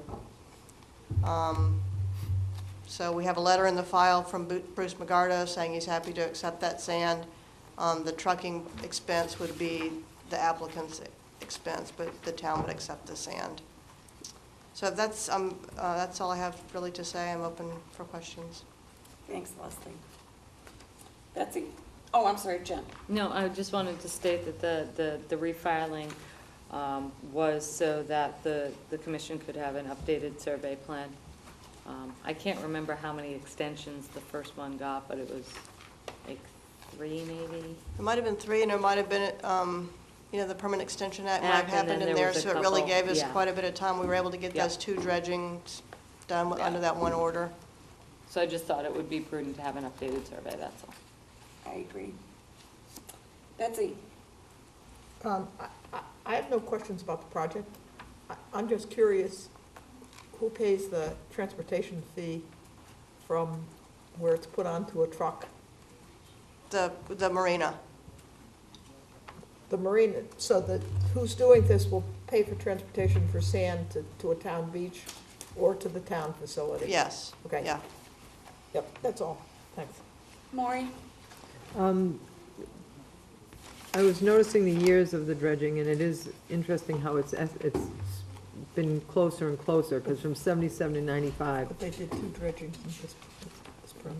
This is the permit extension. Right, but the first time it was 18 years apart. So, I mean, it's just interesting that, Yeah. it's obviously, it moves a lot more now. I do remember, and I can't remember if it was, we should probably put the old file in here, if it was 01 or if it was 08. But remember they had a bunch of eelgrass and shellfish that got kind of caught up in it, so I'm just make sure that, the beach was covered with eelgrass and scallops and quahogs. So they had actually nourished that owner's unknown area at one point. That's where it was piled up. I think it was an '01. Wait a minute, where's owners unknown? To the right By side of the Mary, channel. Mary Latimer. It would be to the east of the channel. But anyway, just to make sure that whoever's on that scow, that they pay Absolutely. attention. Yeah. And that they don't overdig, because I know at one point they had trouble with some slumping of the toe stones. One year they got in there too deep. Okay. Okay? Other than that, sounds good. I will just note real quickly that we were contacted after we filed this by those owners unknown. I think there's 5 or 6 property owners that have an easement across that land, and they wanted the sand. We thought that was a great idea. And we sort of came up with a cost for them to modify or amend all the permits to allow the material to be placed over there, but they didn't really have an appetite for that. So I'm hoping that next time we have to re-up these permits, that we can, we can add that component to it. I think the marina would be happy to, they're gonna have to pay for it anyways to re-up the permits next time around, so maybe we can add that next time. How do you do it if they're unknown? Well, they're not real, I mean, Latimer owns I don't know about the unknown parcel, but Latimer owns the beach parcel. Someone named Latimer. Yeah. It's not Rich, his family, but it's somebody else. And I think they're quite elderly, so that was another sort of hurdle we had to get over, is who would actually give us permission to put the sand on that parcel. Even though the people who have the easement really want it to be nourished, obviously we need permission from the property owner themselves. So, it's a good idea, but we couldn't make it happen this time. You will plan ahead. Bruce will always take the sand. No questions. Yeah. Kevin, Oh, fine, thank you. all set. Mark? Nope. Steve? No questions? Okay. Courtney, Do we, Courtney threw his hand up. do we have something from DMF? Do we need something from Yeah, we have it. Yeah, Okay, it should be all there. right. We have it, and she already accounted for everything. Well, I remember, yeah, She did what, I know she They want. referred to time of year restrictions, but I missed whether or not we had something from DMF. Exactly. I'll move to close the hearing and take it under advisement. second. All right, anything else from the board? Anything from the public? All those in favor of closing the hearing say aye. Aye. Aye. Opposed? Unanimous, so moved. Thank you. Thank you very much. All right, Teresa, could you tell the gentleman that they're up now finally? Thank you. Okay. Thank you, Leslie. You're lucky. All right, Michael McGordy, Cypress Street, from 6 to 18 Cypress Street. This has been continued to June 13th. So next we have Helma Circle LLC, care of Randall Lilly, Worcester Court and Alma Road. This has been read into the record a couple of times, and so I'm going to skip reading it into the record in toto again. Would you like the form before we do? Yes, we need the quorum, please. It is Mark, Mary, Kevin, Maury, and Courtney. Excuse me. Would you say that one more time? I'm sorry. Mark, Mary, Kevin, Maury, Courtney. All right, thank you. Good evening. Yes, thank you. Leaving? Are you gonna let me leave? Your name wasn't called for the quorum. Well, I'm not on the quorum, but normally No, you you don't don't have, leave. that's why I asked, are you staying or leaving? I'd love to leave, they'd be disappointed though, since Oh. All right, sorry for the, go right ahead. All right, good evening. Brandon Carr from Dupree Engineering.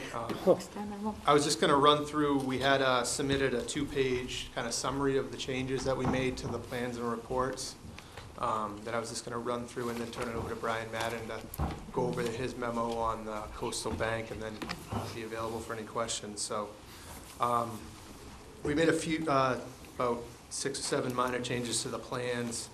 One of the main ones that kind of threw out all the documents was meeting with the town engineer. The understanding was that the road's never going to be a public roadway, accepted as a public roadway, so we took all the references to it becoming a public roadway off the plans. We added details for the stockade fence, the 6-foot-high solid wood stockade fence in the sheds to show that they would be elevated off the ground to allow stormwater to pass under them, and also for wildlife. There was a discrepancy on the property line between lots 24 and 25, which we updated. That in turn updated the lot area chart, just traded some area from, I believe, lot 25 to 24. On the erosion control sheet, sheet 5, we added an additional sediment trap at the eastern end of the road where lots 12 and 13 are. So we just, we kept the other two the same, at the same location, same sizing, and then we added another one on kind of that bend in the road down towards, up as close to the road as we could get it, but between the road and Little Pond to collect any construction period erosion, stormwater. In that, we clarified the locations of the stormwater depressions that we talked about last time in the backyard. We just hatched those all on sheets 8 and 9 to show clearly where those were. And then we added, there was a discussion last time about air conditioner units, bulkheads, stairs, kind of accessory structures for the lots, and they're impervious. And looking at the model, and I confirmed with the model that we always factor in about a 10% factor of safety on residential to cover those things. So we added a note kind of explaining that. So basically it allows for up to 200 square feet of additional impervious per lot. That's modeled into the stormwater design to account for front steps and AC pads and bulkheads and things like that that aren't necessarily finally located on the site plans or at that scale. So basically putting a restriction that all those can only add up to 200 square feet per lot. The stormwater management report, the soil erosion sediment control report, and the operation and maintenance plan, we took out all the references to the public road.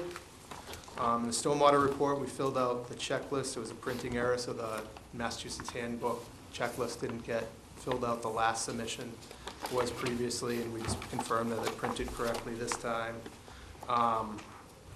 In the construction period, soil erosion and sediment control report, there were some references from the template that referenced Rhode Island. Took those, corrected those. Took out the sections on chemical stabilizers because we don't anticipate to use them on this site.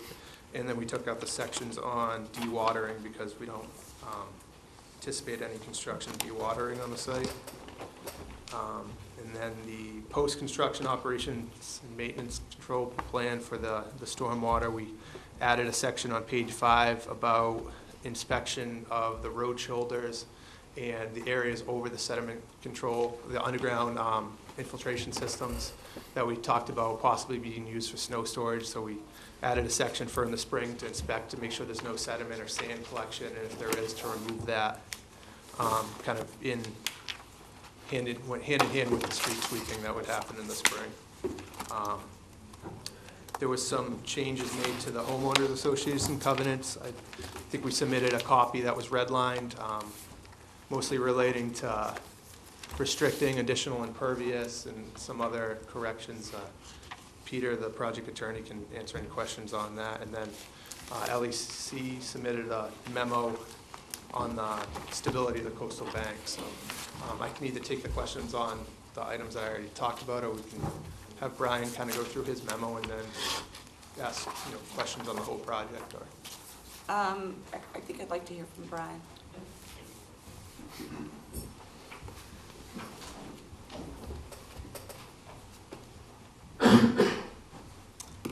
Good evening. Brian Madden from LEC Environmental Consultants. Based at the last meeting, there were some questions raised about the proposed work activities in the buffer zone causing some stability or instability of the coastal bank on or off site. So we prepared a memo or a letter that went into a little bit more detail about the existing physical characteristics of the existing coastal banks. Stan Humphreys and myself Stan is a LEC's senior coastal geologist. Conducted a site evaluation on April 17th to review the existing conditions, especially following the March nor'easter storms, where there was some reported tree loss along some of the coastal banks. And so the letter went into detail, specifically the multiple coastal banks that are on or off site where work is proposed in the buffer zone. We went into a detailed description of existing vegetation on these coastal banks, and then talked a little bit more about slopes and heights and setbacks individually for the proposed lots, for the limits of work, and the building proposed homes themselves. And in general, I can certainly answer any specific questions, but in general, the coastal banks are well vegetated and occupied by a stratified mix of vegetation, meaning ground cover up to a mature canopy. These are forested settings, primarily inland, set off of a coastal water body. And really the coastal bank north of lots 1 through 5, we didn't notice any tree loss in that location. And the proposed coastal bank north of lots 11 and 12, we did observe one mature tree at the top of the coastal bank that had fallen over. But that was also observed at my March 28th site evaluation, so that predated the March nor'easters. And at the time, it appeared that that root system was kind of overhanging the coastal bank and was exposed, so susceptible to some wind throw. In the letter, we just reiterated the proposed erosion and sedimentation control measures being implemented to protect the down gradient resource areas, coastal bank during construction, the post-construction measures to define the development footprint, being the wildlife-friendly split rail fence within jurisdictional areas, and the post, stormwater management standards that Brandon had gone into. In summary, there's no proposed alterations directly on the coastal bank. This is all buffer zone. And we stated in our letter that the proposed short-term construction activities and the long-term uses of the property within the buffer zone will not impact the stability of the coastal banks, and the coastal bank's ability to provide storm damage prevention and flood control will be maintained post-construction.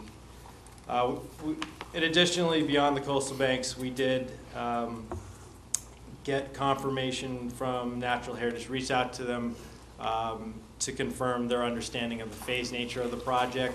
That was discussed at the last meeting. We submitted that correspondence and that confirmation. And as discussed at the last meeting, above and beyond the approved Natural Heritage Protection Plan, we are proposing to do supplementary turtle sweeps in advance of the clearing on those individual pods.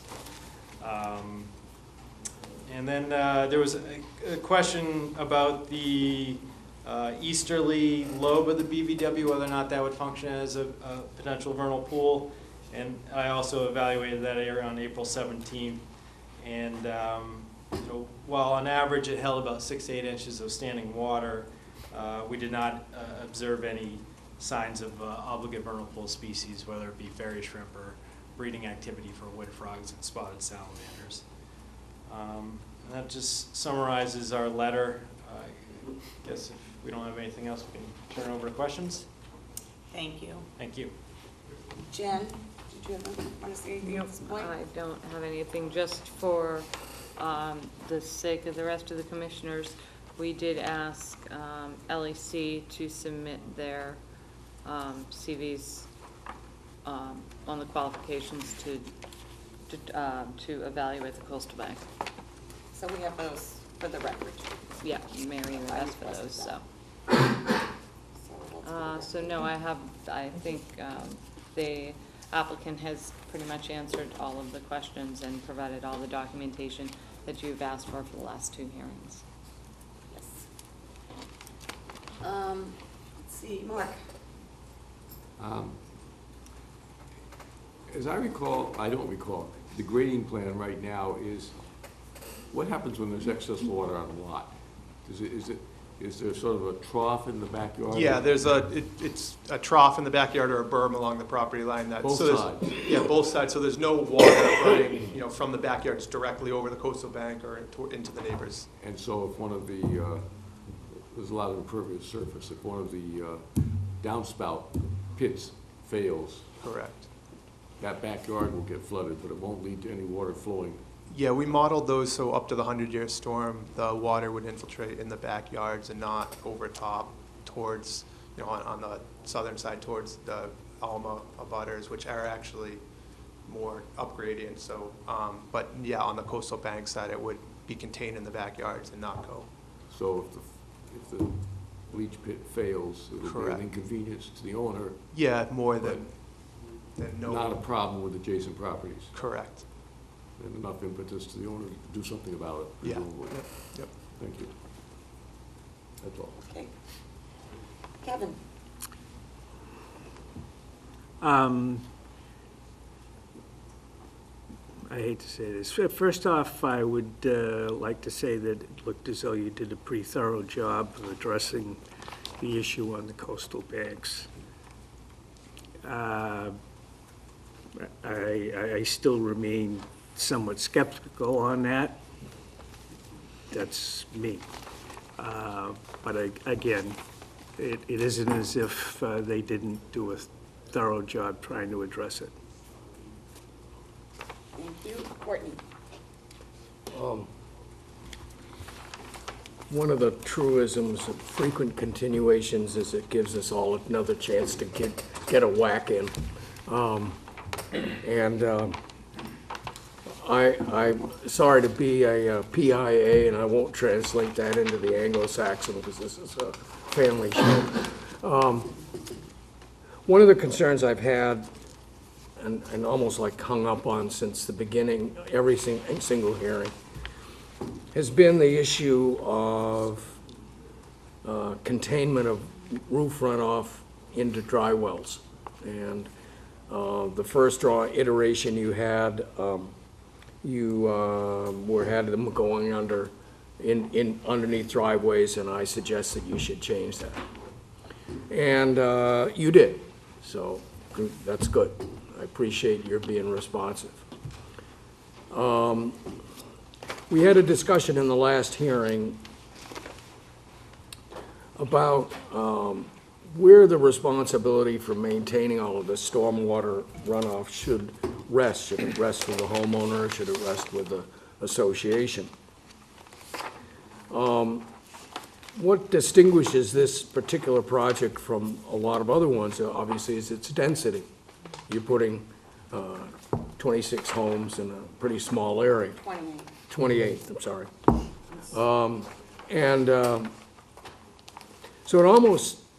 So it creates a different kind of an issue. And I got thinking a lot about this after the last hearing. And I'm really concerned that leaving maintenance of gutters and downspouts and dry wells on individual properties in this concentrated a development is problematic. It's one thing if most of the projects we see before us come from individual homeowners that have a single house on an acre or more of land. And so we tell them to put their roof runoff into dry wells, and that's fine. And we tell them that's their job to maintain them. But I'm concerned about the density here.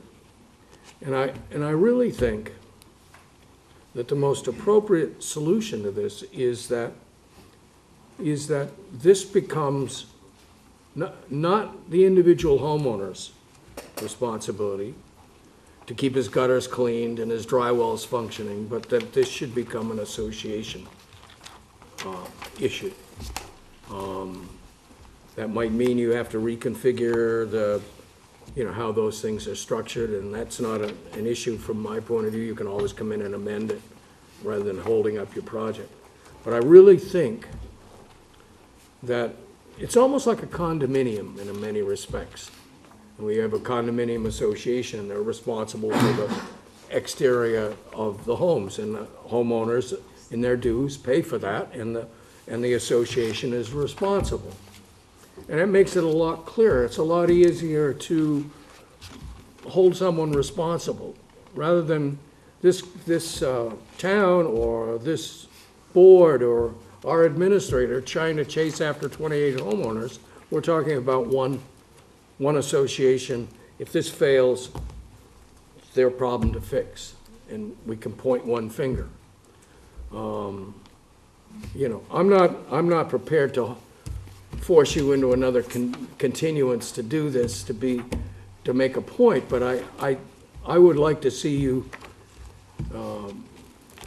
change this around. You might have to reconfigure your stormwater program and so forth, but this becomes, those dry wells, the roof runoff, all of that becomes a responsibility of the association. And then it's a lot easier to hold somebody's feet to the fire. And again, it's an issue of the density here. I mean, 28 homes and is a lot, and it's, you know, so I see it, again, I see it much more akin to like a condominium. So that's my comment. Thank you, Courtney. Maureen? Well, I think Brian hit it. I'm still concerned about that coastal bank. Could you tell me again the date that you said March, that you went out to look at the tree that had fallen? Yeah. I had observed the tree fall on February 28th and April 17th. I thought you said March 20th. Oh, sorry. Yeah, you said March the first Yeah, time. I think talking about the March nor'easters. Yeah. Yeah, you did. Oh, sorry. Yeah, February 20th. I apologize. Oh, okay. Yeah, because that was, I was gonna say, if that was the case, then you weren't here for that one, for that storm. Yeah. Because it was in March. I do have concerns about it. You know, 7 feet away, you know, closest setback, you know, trees are already falling in. You can never revet. There's no armoring, you can't drive sheathing, there's nothing you can do after you miss the ability to have revetment or sheathing or anything else because you're built after 84. So, that being said, then if any of these houses become in peril, there's no recourse. There's nothing you can do with these coastal banks. So that was just a reminder. I am still really concerned about the frozen ground. When you say 100-year storm event, I don't know what we've been having this last month, but they're biblical storms that are, you know, dumping 1.5 inches of rain in an hour.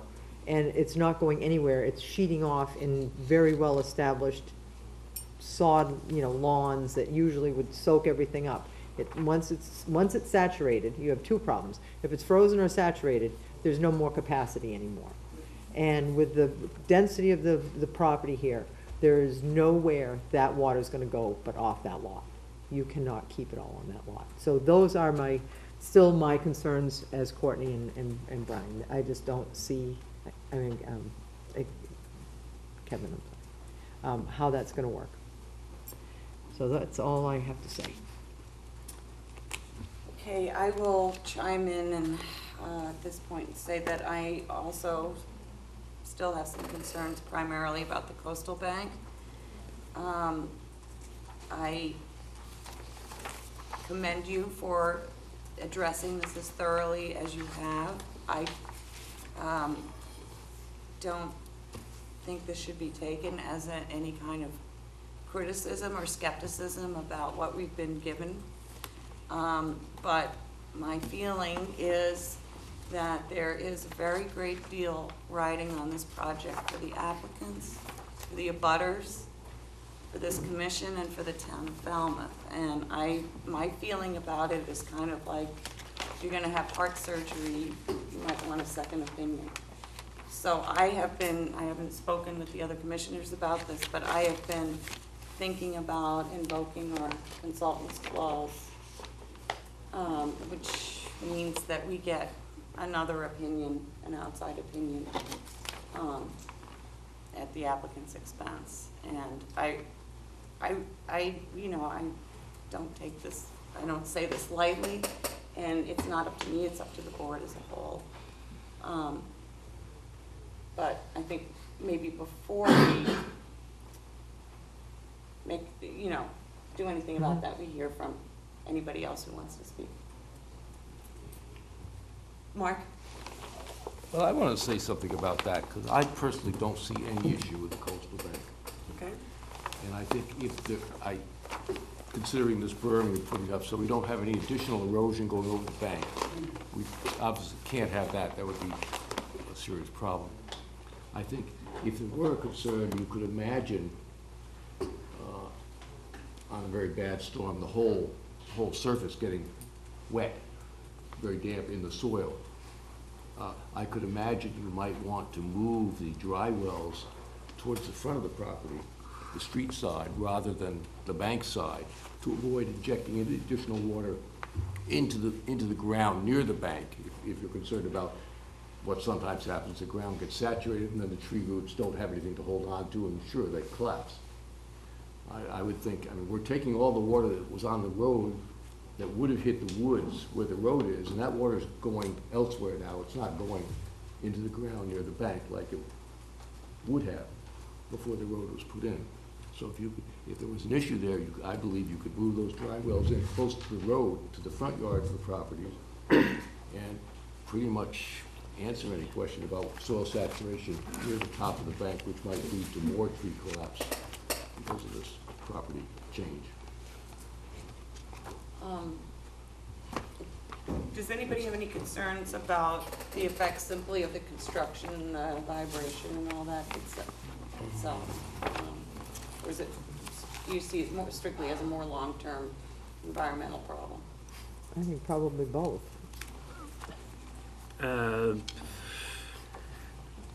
Myself, I see it more as a long-term prospect of eventually weakening the bank. More worried about the bank than anything else. I apologize, I didn't know we had a consultant's clause. It would be,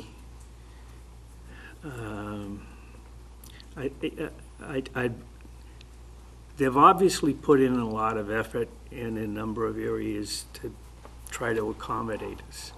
I don't want to be overly harsh about it. And I guess I'd like to know more about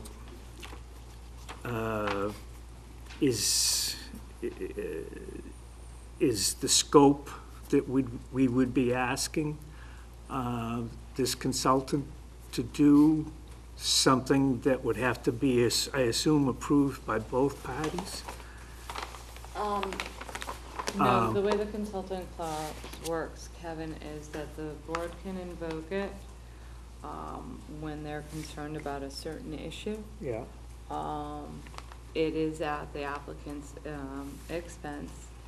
In this case, if it's, just the stability of the coastal bank, it can be a very narrow,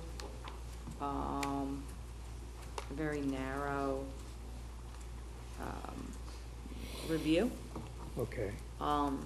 The only appeal available to the applicant is with the consultant's qualifications. So it's not like they can appeal the consultant's clause. They can appeal it based on the applicant's qualifications. The Consultants, and I would think that that's perfectly reasonable if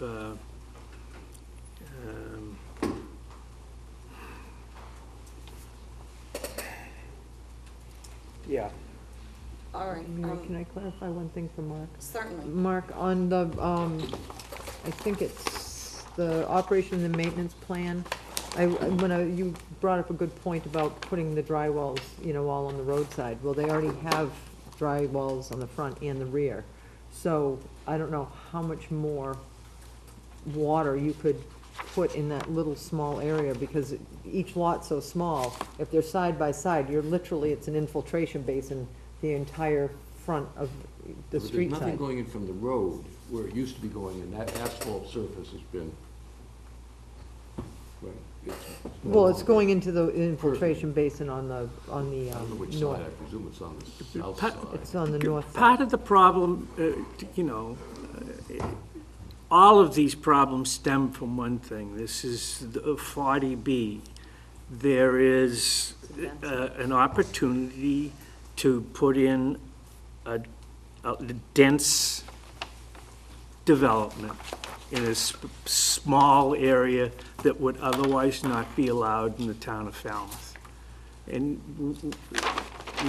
if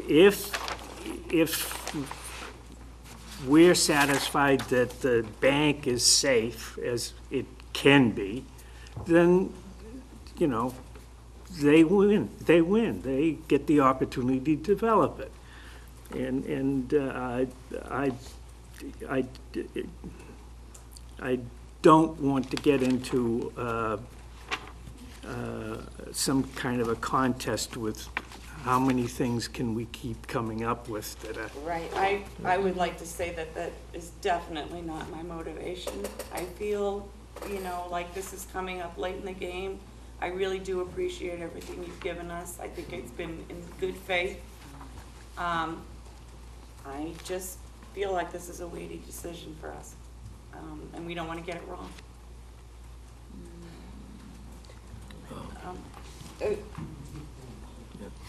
Do you want to go first?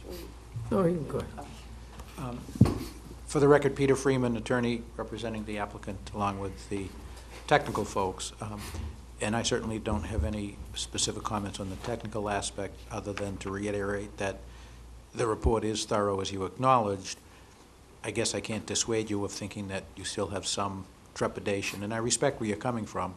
I think overall, as several of you acknowledged, I think we've done what we needed to do on really just about everything, and yet we don't have to infer, you said it directly and respectfully, which I respect, that you're just uncomfortable on this. And I always view any application, our goal, whether it's with a Conservation Commission or another board, we have to make you comfortable. And I think we've just about done that, but you're saying on this very limited, narrow question.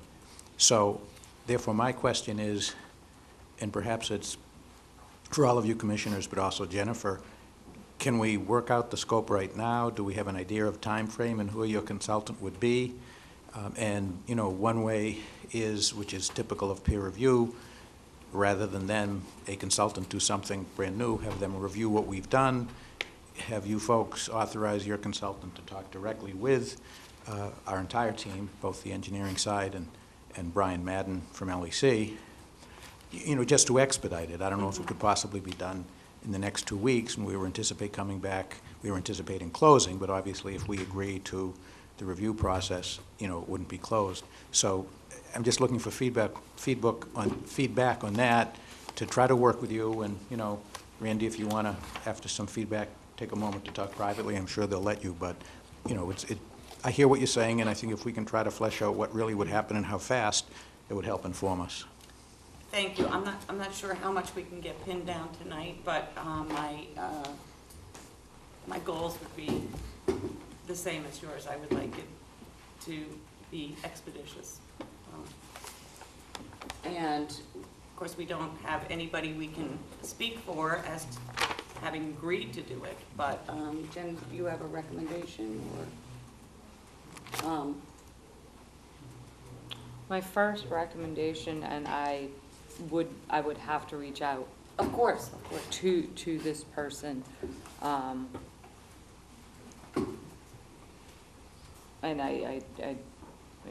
I'm hesitant to verbalize it. Yeah, but I mean, if I were to come in, if I had, and my first the first call I'll make, it'll be to Jim O'Connell. Okay, yeah, I was just about to say, rather than getting into some speculation tonight, that maybe that we would won't be- want to verbalize at the moment, maybe we could say that we should have a better picture by Friday or so? But that would be solely to look at the coastal bank. Yes, yes. Solely to look at the coastal bank For issues. myself, that's my one remaining concern. Only the coastal bank issues. If I you have a- wanted to look at others, something broader, then I would have to think about it. Sure. And I would actually have to, depending on what the board would want to add, would have to reach out to our engineering department for any recommendations from an engineering standpoint. But if it's solely on the stability of the coastal bank, then my first recommendation to the board, and I haven't reached out to them yet, would be Jim O'Connell. I don't know how busy he is. So. All right. Courtney, you've been wanting to say something. Yeah, first of all, you guys have, tried to work with us very well over the last 3 or 4 meetings, or however many we've had. And, we've raised concerns and you've addressed them. And I'm sorry I keep throwing something else at you at the last minute, but as I say, that's kind of an inevitable process. When you continue things, you keep looking at the project in different ways that you probably wouldn't have done if you didn't have to continue it every time. It is a complex thing, and like Mary, I think our concern is not to make your life miserable, though perhaps that's what you're thinking. It's more that we want to get it right. It's a sensitive area. It's a high-density development. We're not even wrestling with the impact of the human impact on the neighborhood or anything else. We're talking about environmental issues. And clearly, I'm concerned about, even though I'm focused on dry wells, I'm looking at the whole thing, the concentration and the amount of potential runoff. And, we've had some bad storms this spring. And Maury's absolutely right. You see established lawns getting washed out. That's case in point on my own property. So you say, well, we're only dealing with a 100-year storm. Well, it seems like we're having more 100-year storms yearly. And when you start to have that, you want to make sure that we get it right. And we're dealing with human beings here. And we're all, you guys have come in and made a good faith effort. And I don't doubt for a minute the professional qualifications of the folks who brought in to, lay this plan out and so forth. But maybe we do need to have a second opinion, if you will, just to make sure that that what we're looking at is right. Mark? Well, I think the issue to me is primarily, does this project make the coastal bank less stable? The coastal bank is unstable. There's no doubt about it. You've walked out there, it's a steep bank, there's problems with it. Our point is not to make it good, our point is to not make it any worse. And I think to do that, I don't think the issue of having a biologist or whoever the right guy is to look at the bank and count again the trees that are growing in it. I think the issue has got to be related to water, and I think that's the only issue I can see, is getting through this project, the water table practically getting higher right near the bank, and therefore destabilizing the bank more than it would be destabilized in the absence of this project. So if we do get somebody in there, I think he's got to be a water engineer, not a plant engineer. Because that, to me, is the only issue, and as I said earlier, I don't think it's an issue. So. Thank you. Yes, sir. Just if I may, Madam Chairman, a couple of points as to the gentleman's point a minute ago.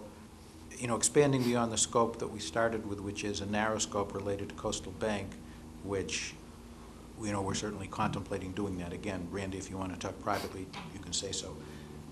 But We They're can't, it's actually- an open hearing. They're actually, I'm sorry? I said, we can't talk privately, it's an No, open you hearing. can't. No, I know, no, I mean, so, no, I mean, the we might as question well is, just will have we this agree to discussion. continue and do that? And I'm just, you know, if he wants to Thank talk you. privately, I'm sure you'd give me that chance. But just to remind you on the point about, you know, another broader peer review, there was peer review with the zoning board, Cape and Islands Engineering, and we submitted, it was not technically joint review, but it was understood that this would be shared with the Conservation Commission, and it was submitted, and they were satisfied. They said the plans, you know, complied, they were adequate, and they didn't raise issues. So, you know, again, in part also, given the stage that we're at, and you acknowledge that it is, you know, fairly late to do this, I just don't think that we need to go backwards to do a broader scope. We fully understand, as I said a few minutes ago, I won't be redundant, I understand why you're asking, and, you know, that's what I think we should focus on that narrow coastal bank stability review. There we go. I think I'm gonna see if there's comment from the public at this point, before we go further. Yes, sir, please come up.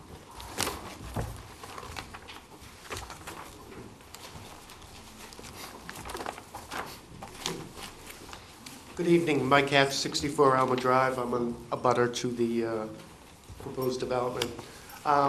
Couple of concerns that I have, and I had before the discussion that the board has had for the past 15 or 20 minutes, and it has to do with the coastal banks. And I don't know anything about, I believe it's Brian or LEC, but I know he used the word "in general" when they talked about some of their specific evaluation of coastal banks. And I think what these things become is eventually they become an educated opinion. And you have to weigh that, an educated opinion versus the loss of an irreplaceable resource. And I think anything short of a flat-out guarantee that you have to protect the resource. And I would also suggest to the board that there is already kind of a peer review in place in the sense that both the Cape Cod Commission and the Wetlands Protection Act don't want any activity in a 100-foot buffer. I mean, somebody went through the process of talking to some educated people based on experiences, spent some money and talked to more educated people, and they came up with these guidelines. Or regulations, if you want to call them that. And just to go over, you know, a couple of key points. Within that first bank, within 50 feet, there's going to be 7 homes, lots 1 through 7, within 50 feet. There's also an additional 100-foot of roadway within 100 feet. I don't know how you can stand in front of anybody with that amount of activity and that amount of heavy equipment. And the project may last over 3 years, so we don't know when that'll happen. It could last the whole duration. How that activity is not going to affect that coastal bank negatively, I just can't see it. I'm not an engineer, I'm a common man, but it just doesn't make sense to me. And on the second bank, there's going to be 4 homes, lots 10 through 13. Again, within 50 feet.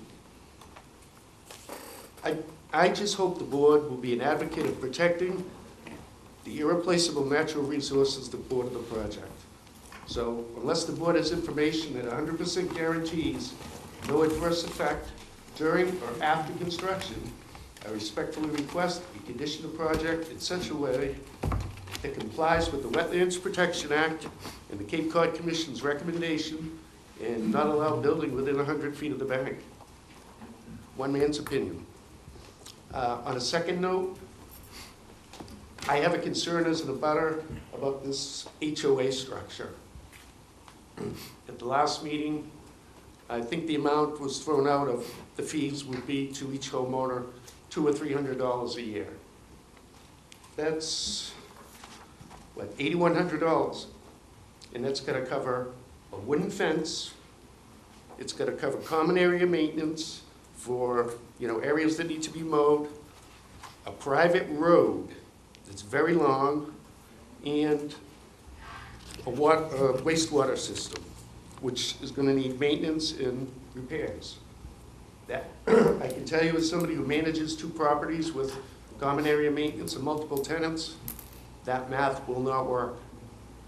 Ultimately, the first 3 to 5 years, you may not have many major road repairs. You may just have regular maintenance in the septic system, so you may break even. But what happens in year 6, due to shoddy construction, environmental issues, whatever, the road needs major repairs. Where's the HOA gonna come up with the 40 grand? They won't have it in the bank because they haven't been charging everybody enough. What happens then? And I don't know if it comes under the privy of this board to, somehow dictate whether a bond be held in place or whatever, but I'm just telling you from personal experience, that math doesn't work. Thank you, and I appreciate the consideration. Thank you. Would anyone else like to speak? Yes, sir.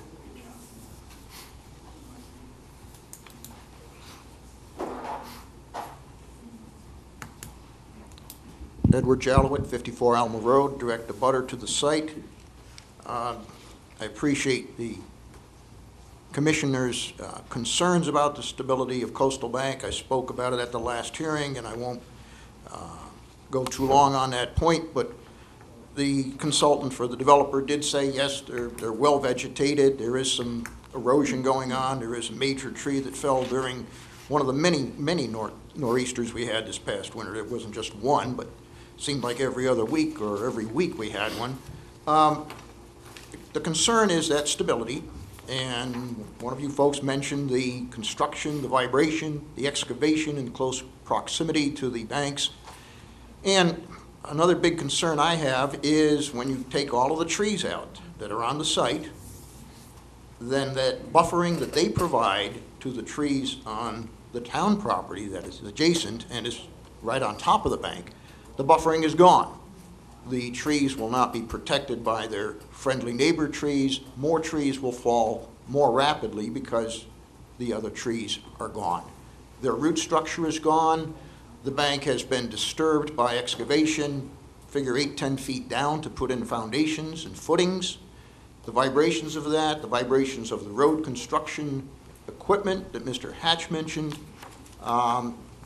Yes, houses probably will be imperiled going down, and it's not just the bank, it's what the bank abuts. It's the Atlantic white cedar swamp that is at the base of the bank. It's the vernal pool. If the bank is coming down, the trees are coming down, they end up in the swamp, they end up in the pool. Those resources are gone forever. There are major issues here. I appreciate the commission expressing their concerns and taking the stance they have and looking at this. You don't get a chance to remake that area. You can't build another white cedar swamp. That'll take a couple of 100 years. You can't build another vernal pool. You can't build a new coastal bank. It scares me, quite frankly, what is going on. Several people, and especially Mr. Bird, has spoken about the density. It's just so much stuff on such a little site. Under current zoning, you could put 5 houses there. It's a 1 acre lot minimum area. 28 houses in a 5-pound bag, it just doesn't fit. If you look at some of the setbacks of some of these things and how the gutters will be maintained, I don't know how you could do it. There are several houses that are in a list that was submitted. It's titled Little Pond Village at Falmouth Heights Lot Area and Setback Chart, received by Conservation Commission on March 15th. Minor note, there's a math error. I've added up the total impervious surface 3 times. I get the same number. It's not 94,240 square feet, it's 96,380. I get the same number 3 times going, so I think there's an error there. But if you look at some of the setbacks of garages and houses, side setbacks, a number of the garages are 2 feet from the property line. That's 2 feet. Basically 8.5 by 11 sheets. That's how close they are to the fence. And then on one of the lots, the worst case is lot 19 and 20. The lot 19 garage is 2 feet away from the fence, and the house on the abutting lot is 3 feet from the fence. With some eaves and gutters, those gutters, how do you ever maintain them? You can't get up with a ladder to clear them. The drainage is gonna be imperiled. You can't maintain the house, you can't maintain the fence, and if there was ever a fire, how on earth does the fire department protect those structures? It's just too much on too small a site. Thank you so much. Thank you, sir.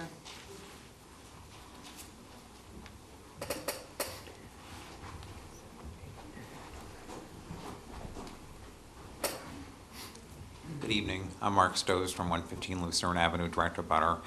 And I didn't have a long discussion, just some points about tonight. If we do get a consultant, I don't think it's just water, it's wind.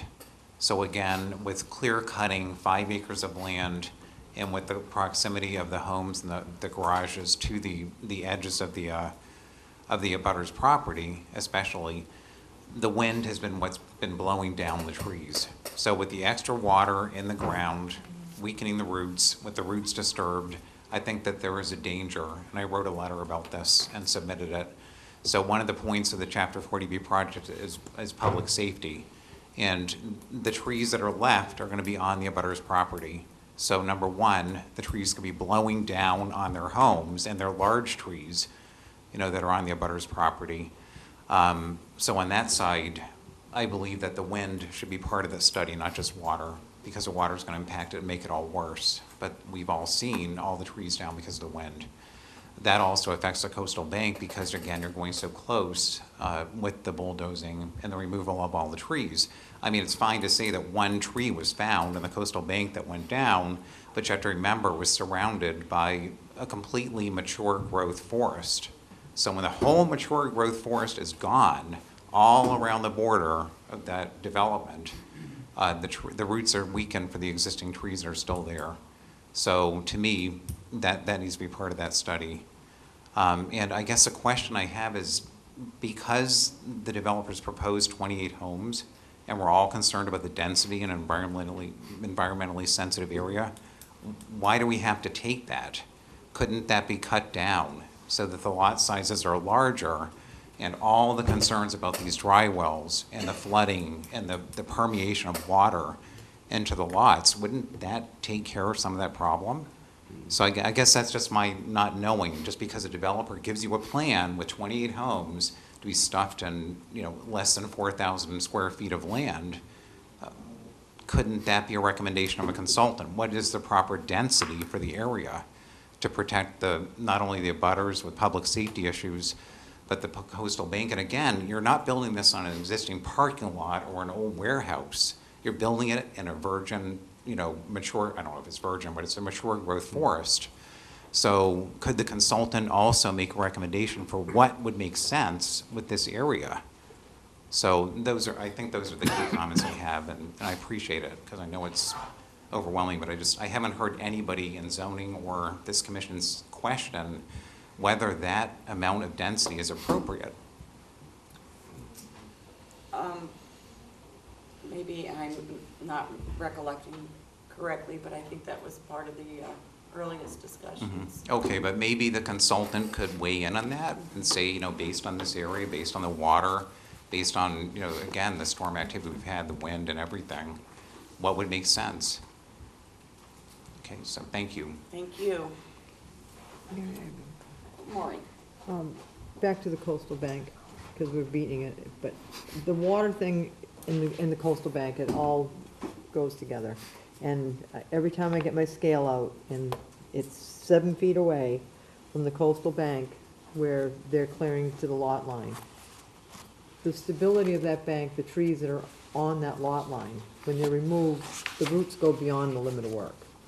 So I just don't, and I'm not a coastal geologist, I'm not an engineer, but I do dig in dirt.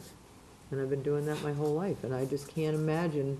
I've pulled roots and stumps out, and I know the size that comes out, and especially oaks. They're huge. They're not like cedars with a taproot. You start taking away these large trees along this coastal bank, you're not taking up water anymore. The trees are all gone.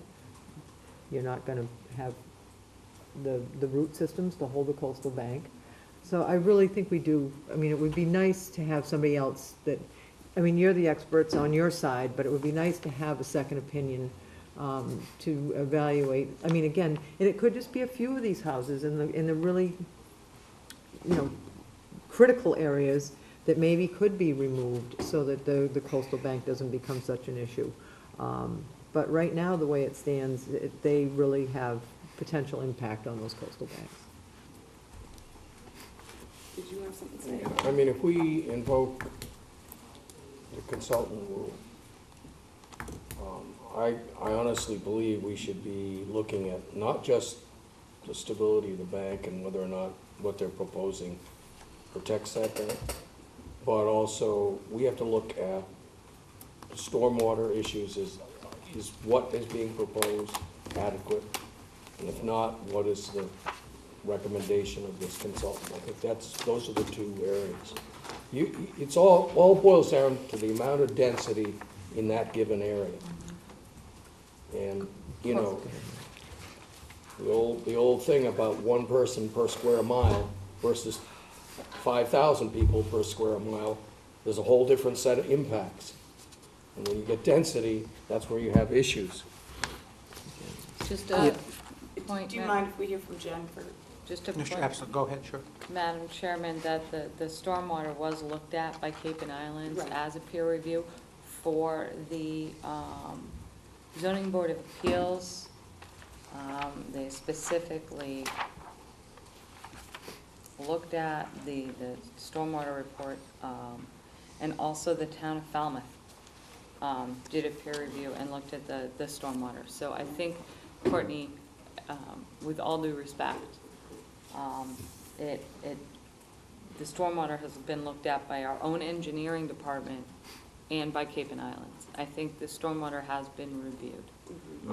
I would just say, I would go back, and I'm pretty sure you all did receive, we forwarded a copy of you, but I'll just give you, in case you don't have it at your fingertips, just to review that. So I would say, or would. I also think that we'd be looking at two consultants then. Yes, and I just, from a staff point of view, I don't think another review of the stormwater report is going to yield any additional information that this board doesn't already have. Yeah, I would agree with you on that. Sir? Thank you, Madam Chairman. My main points were just You do? that, you know, Okay. we're Sorry, Courtney. reiterating what I said, but I don't need to repeat it because Jennifer just said it. Fine. And the other point, hopefully just 30 seconds worth, is, you know, density itself, it doesn't really matter whether it's, you know, 7 houses, which is what was permitted, by the way, under the subdivision, or 30 or 50 or 28. It's the impacts, and that's what you've done. You've been good on focusing your analysis on the plans and asking for specific design changes on a variety of factors that are within your purview under the Wetlands Protection Act. And, you know, I say the same thing reciprocally. You thank the engineering team for doing that, and I thank you for doing what you're supposed to do, applying the regulations and the standards and looking at it from that viewpoint. So that's what you do, and as I say, it seems, and I understand the reason neighbors perhaps say, okay, density, but again, it's not really the density. It is ultimately how is it designed and what are the impacts that are generated, and do we comply with the required regulations and all of that. So enough on that. I think we basically agree, because I don't see my client asking to talk to me, that let's get on with this very narrow peer review on the coastal bank as soon as we can.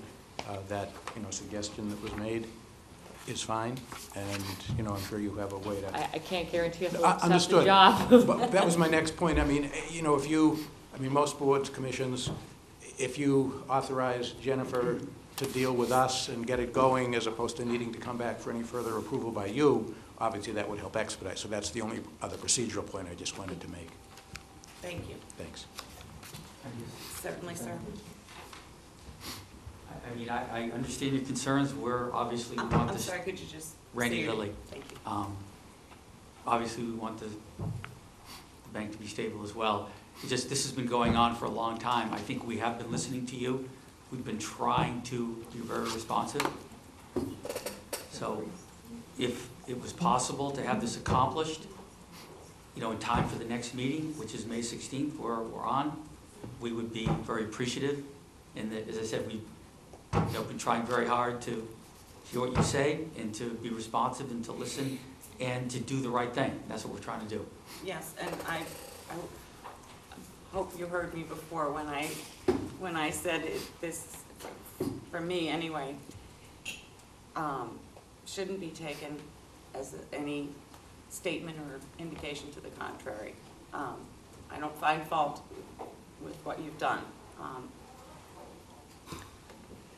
Madam Chairman. One thing I would say is, as things stand now, I won't be here on May 16th for the quorum. I wouldn't suggest May 16th anyway, because I would have to reach out for this person, find out what their schedule is, if they're available to take it, send the materials, get a quote.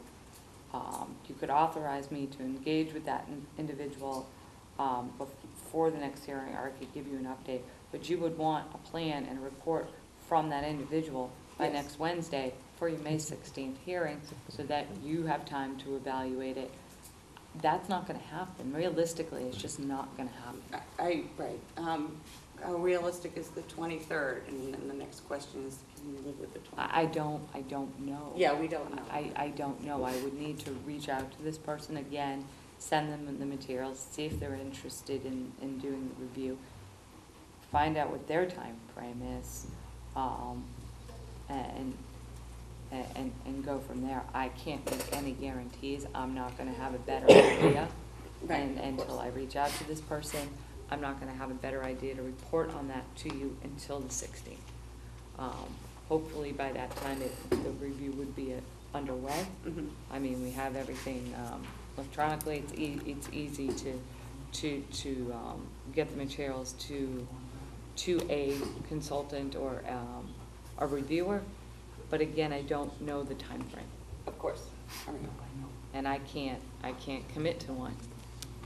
I can't commit to a reviewer. Right. I mean, we can choose a date for the hearing, and it can be continued if necessary. Yes, absolutely.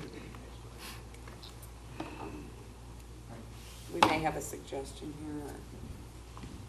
here. So I was just thinking, understanding that, and, there's certainly merit in what Jennifer just said. Can we continue it to the 23rd? And obviously, we know the effort will be made to have it done in time. And if it's not, then, you'd have to call it on the agenda and just continue it to another date. I don't know if you meet on the 3rd. Fine. Yeah. Yeah. That's fine. So would it be the 30th, if not the 23rd? No, no, it would be the 6th. The 6th of June. If it wasn't the 23rd, it would be the 6th of June.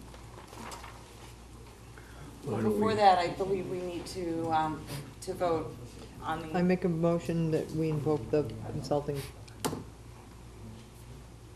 Second, For the purposes of the coastal bank Yes. analysis alone. Correct. alone. I'm sorry, what are you voting on? We're voting on invoking the consultant clause. Could we have a 2-minute break, and, you don't have to stop if you want to talk about invoking it, that's fine, but we just to see what we feel about dates and any. That's Yes, fine. We can that's fine. table your Yeah. hearing. We're gonna take the next hearing before you, so they don't have to sit unless it's gonna take only 2 minutes. It's gonna take a minute. Okay, That's that's fine. fine.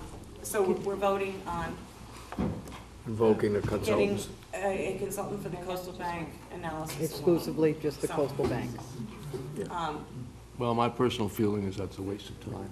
But Okay. I well, don't you're think they'll be able more to than welcome to do anything more to than. vote your I opinion. will. They won't do anything more than give us their opinion. All right, and I will also say that, Jen, should we do this separately, or can I put in also that We we have to vote authorize it. you to? Yeah, absolutely. Yes. You can do that. All right. Separately or together? So, all those in favor say aye. Aye. Let them, Yeah. they wanted They it wanna be tabled here. for a minute. Oh, I'm sorry. I have a question, Jennifer. Sure. When they said about the density, that it really isn't about density, am I correct that? We should, Oh. they're not Oh, here for this. okay. They should. Thank you. That's all right. We were just getting, go ahead. As I had said before we stepped out, so if you can continue it to the 23rd, And we know, without saying so, Jennifer will do her best to get that consultant or somebody to do it, you know, ASAP. If it turns out it's not ready then it's the 6th, and of course, we would hope that there would still be the ability to wrap it up and even have, you know, an order of conditions at that time if the report comes in early enough before the 6th. But that's our goal, and I know you understand why we're anxious to, you know, get it done as quickly as possible. Absolutely. All right, so we are about to take a vote. Okay, Madam Chairman, can Maury ask me her First, question? Maury was Yeah, going I to had talk a about question. this. We're not hearing this under our regulations, it's only under the state. Correct. Correct. So the density under our regulations would be what? There isn't really. I mean, how many, because of our, You mean the setback? yeah. Okay, so I think I mentioned this at the first hearing. Did I possibly write it down? If you did, it's in the file, that's all I need. If you, No, it's in my notes, but I think Okay, it it's might have in- been on, because I think one of you asked me the question. I can do I think this right Peter now. did. 1, 2, 3, 4, 5, 7. If your regulations were in play, is that what you're asking Mhm. me? How many would be within your no disturbance zone A to the coastal bank?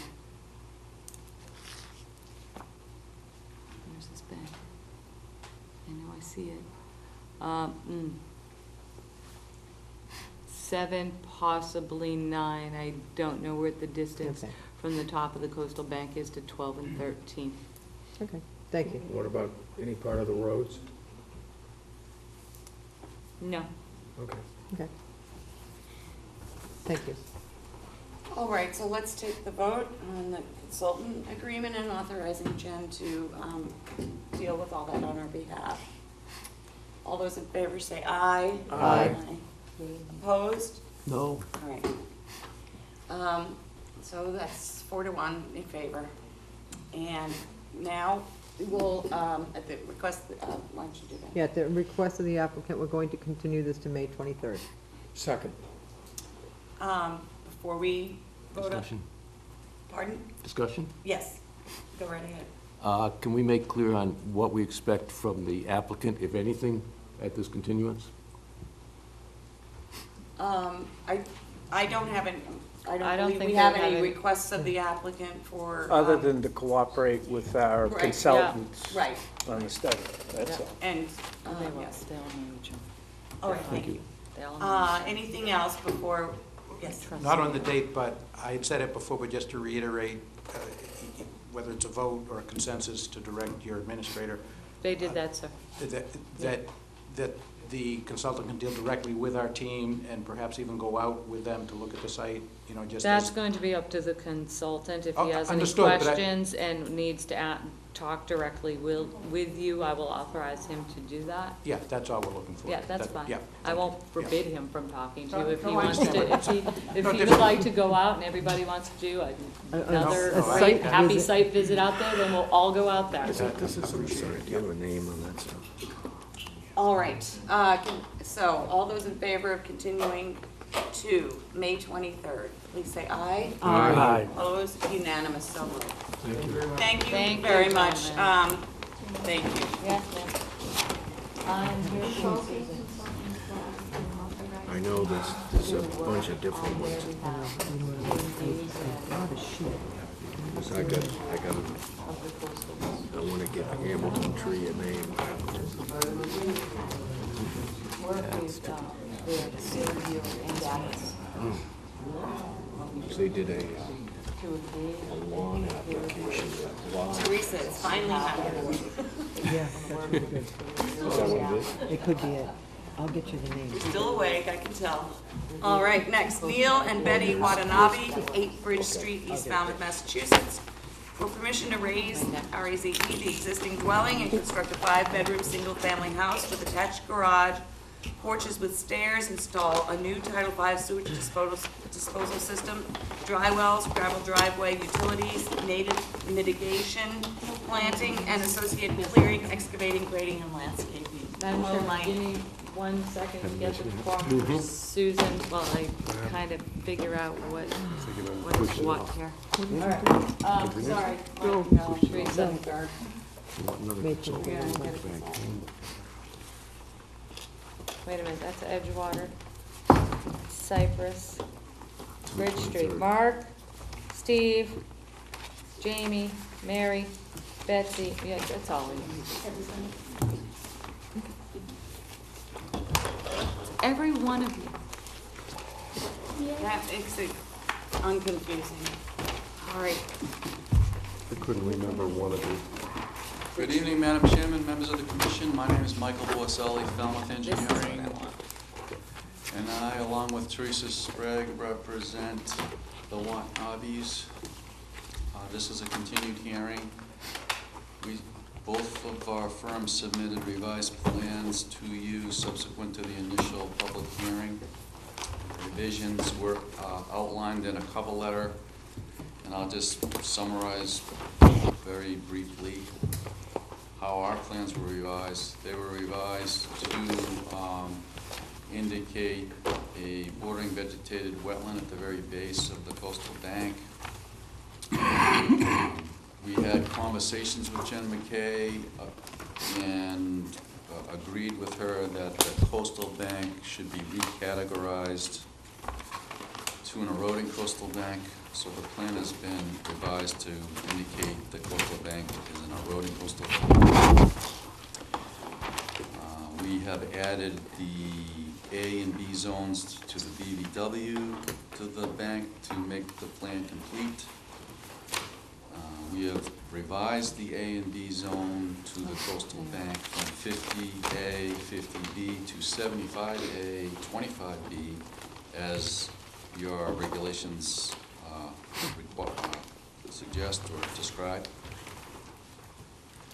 And that required us to recalculate the impervious surface calculations, which we did because some additional houses now in A zone that had prior to that been in B zone. So we updated the plan to reflect those calculations. And by updating those calculations, it required some additional mitigation planting, which we've added to the plan. We also, as in reaction to those calculations, reduced impervious surface by shortening up this deck somewhat to help offset the fact that we had more of the structure in A zone. And finally, we show the location of generator and air conditioning on this side of the house. So that sums up the revisions that we made. Teresa will go over her revisions, and then we're both here to answer questions. Thank you, Mike.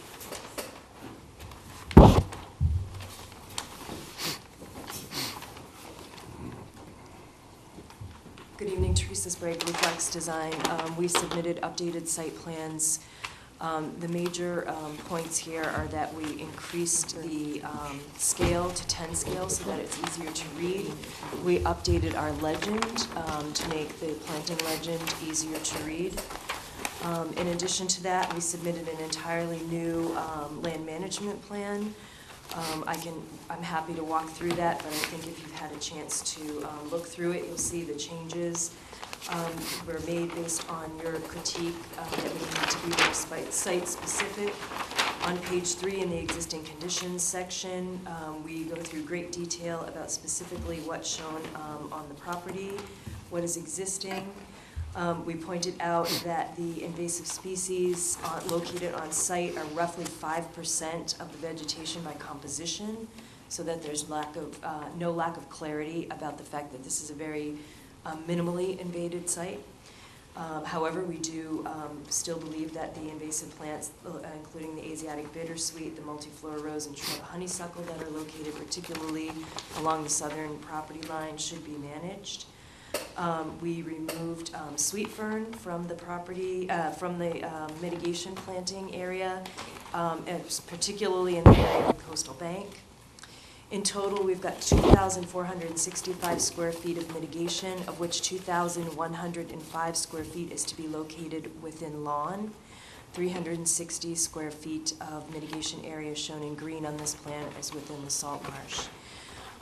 We understand that there's a 75-foot buffer A-zone to the eroding coastal bank, but we would like to point out that we are entirely planting the 50-foot no-disturb zone. So the 50 feet from the mitigation area to top of coastal bank will be entirely vegetated. We did go out and flag the view corridor with pink.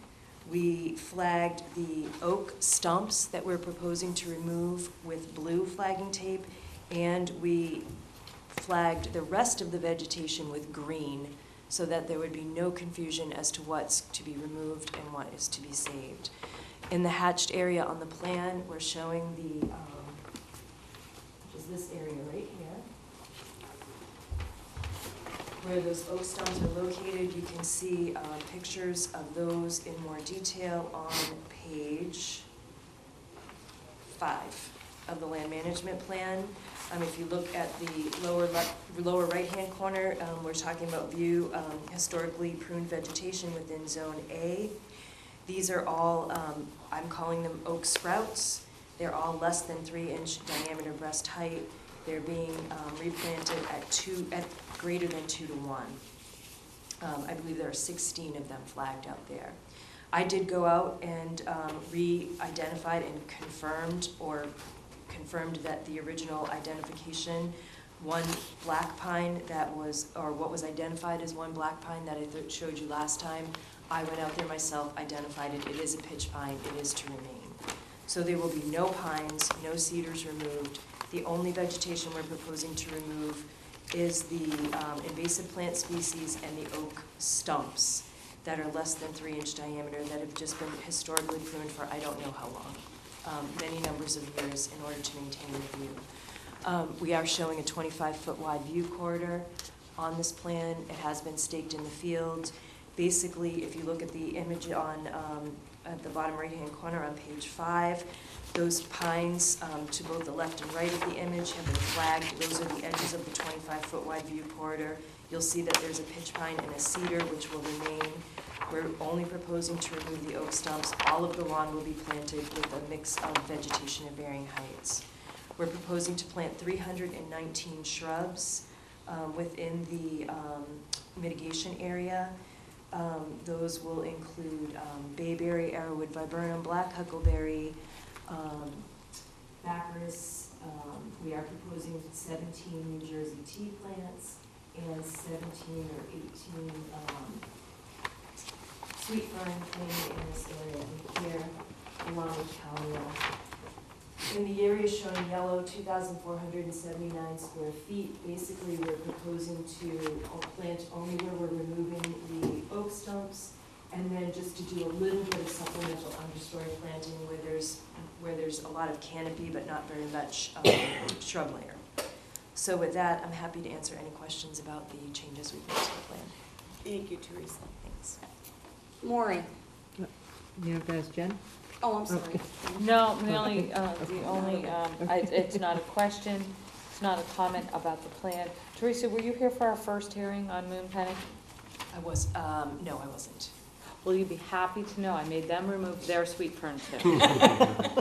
You are not the only one. I don't feel picked on with the No, sweet fern. I yeah. understand it's equal opportunity Yes, sweet fern and issue. I explained to him that I know when I met out in the field with him that I never would have told him. Yeah. I wrote this in an email and poor Tom Bunker was out and I said, and Tom can attest that I don't like sweet fern. Oh, was this Andrew's plan? Yeah. Yeah, I know Andrew. We work Yeah. a lot together. Yeah, Yes. so. I'm sure he took it in good stride. He did, yeah, it was fine. But it was funny. I told him, oh, Andrew, I never would have said that. Yeah. And I can't possibly let him keep it knowing you were going to be in the audience. So it just had to go. I'll make sure, we're working on another project together in Harwich. I'll make sure I say, hey, I heard you tried to pull some sweet fern out from it. Thank you very much for the changes, Mike. Thank you for putting in the eroding coastal bank. And just on a side note, Mike, you did get and were able to brought it with me just in case. The CZM. Okay. Yeah. Okay. Good. That's it, Madam Chairman. Thank you, Maureen. Okay, now I have a question. When I was out there today, Mike, the lot lines still weren't staked. which makes it very hard to know where the property is, since there are two lots there. So it needs to be staked in the field. I don't know how anybody can work out there and not know that they're not trespassing or on the lot. So the lot lines, and I went out and Tommy Bunkers did have lot lines staked. So we do have lot lines staked. Maybe I've missed you for a long time. I heard you loud and clear, and all my subsequent Concom stakings will have They were all proper there. line stake. They were good. All your And- stakes were good, but no and lot lines. I'm hoping you can make it a condition. Clearly, the contract is Ralph Cataldo. It's gonna be very tight site management with Ralph. I think we know his experience. And we'll be on site doing construction staking throughout the whole project. And job one, when we stake out the new house, will also be to stake out the property line. And in the future, all my Concom stakings will be property. For now on, lot lines, please. Okay. That being said, the view corridor. Historically, we don't have view corridors until after the house is built. And the reason is that a lot of people want a different view. So that will probably, at least I'm going to make a suggestion that we don't allow the view corridor until the houses, the people are occupying it and know where they want to look. Because the way it is right now, it might not be what they want. And the tree, the big huge pine, you had a tag on that said view corridor. So is that being removed? No, it's not being removed. I tagged the pines to show that the view corridors were between pitch pines. Okay. They're also tagged in green to show that they're remaining. Then realizing that there's a significant amount of poison ivy in there and that no one would want to walk in there and look at the tags on the pitch pines, I put stakes right at the edges of both the pitch pines. So the pitch pines are not to be removed. Okay. I'm lucky I don't get poison ivy, so I don't get go. poison I can ivy go either, check everything and out. so yes, I agree, and I'm lucky I don't get it either, which is a good thing to have the field that way. I know. Yes. Don't jinx myself. Changes, Okay, right. so then on page 8, the vegetation management process. When we had, where was it, Betsy? That we did the stumps, that we we cut them and let them sprout. Was that Pondlet Place? Yep. It was. Okay, so I'm gonna recommend to try that. Stump sprout management? Yes, and the reason is because you say removal of damaged vegetation. That to me says that you're taking, how are you doing that? How are you taking those oaks out that are We're there? literally flush cutting them to the ground. So we would flush cut them and that would be how we were removing them. So we're not removing root material in any place on the site. Okay. Then, this goes on for 3 to 5 years, that none of this landscape plan gets done until 3 to 5 years? No. Well, it says here, No, 3 to 5 weeks after we pre-treat the invasive plants, we would remove to give the herbicide time to translocate to the root system, we would hand cut and remove the invasive plant species. Okay, so the way I read it, it said for the next 3 to 5 growing seasons, that's 3 to 5 years, right? Yeah, oh, I'm sorry, I'm looking at 3 to 5 weeks, I'm not sure 8, where you're looking at. page 8. Yep. 3 to 5 weeks. I read the 3 to 5 weeks, but then that's at the beginning, and then about 3/4 of the way down, it says, therefore, follow-up treatments beginning in late summer. Yes. Throughout the fall for the next 3 to 5 growing seasons. Right, that's our recommendation for managing invasive plant species. Okay, so, Yes. when do you plant this landscape plan? This landscape plan would be planted, my recommendation would be to plant the landscape plan once construction of the house is complete. So you mean the mitigation planting? Yeah. Yes, as soon as water is available, our recommendation would be to plant. I know in the past, the commission has written into their order of conditions that they want the mitigation planted prior to house construction. The only thing that we run into with that regularly is no water. Right, I understand that, Yeah. totally. But I just want to make sure that the way this reads is that. No, I'm sure, and Falmouth is unique to most other towns that I work in the Cape and southeastern Massachusetts, in that it ties your order of conditions to your CO. So in order to get a certificate of occupancy, we need to have a certificate of compliance. Right. So here we would apply for all of the planting would be completed in order to apply for the the occupancy certificate. Because it says here, it will be planted in the fall after initial intensive invasive plant management phase is complete. Right. And that's how many years? 2 to 3 years? No, one season. So we generally, we treat, and then Okay. the following season we plant. And it's all, if you look at the graph on the, this is why we graph it, because sometimes it's easier to look at that way. But basically, we have invasive species management being undertaken. And again, this is presuming that the house is being constructed immediately. But we have year one, so we would, again, so we'd start this winter, fall, pre-treating. And then in the summer, we would begin fall of the following year, we would be planting. So if you kind of look at the graph, we've got winter for removing the invasive plants, removing the damaged oak sprouts, second follow-up pre-treatment, removing and then monitoring, and then planting the following season. Okay. Yeah. And just make sure, because it says here that you go back in and that they don't go and recut those oaks that are gonna be resprouting.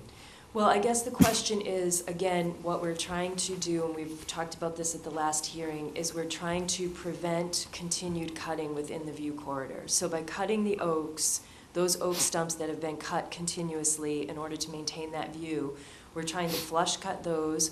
We would treat them selectively with herbicide and then plant around them so that the plants grow in, reach mature fruiting size, and that no cutting is required within the view corridor. So no trees are planned anywhere in there? Not except in the two- 25. Except for the two that you're saving that are in the view corridor, which is the pine and the cedar. There's cedar So and they're pine gonna- directly in the view corridor. So basically, when you're saying, and I completely understand and agree with you, what we're trying to say is that they've been historically cutting a view corridor that happens to be exactly 25 feet wide, more or less. Right. So we're trying to say, well, they've already damaged this area.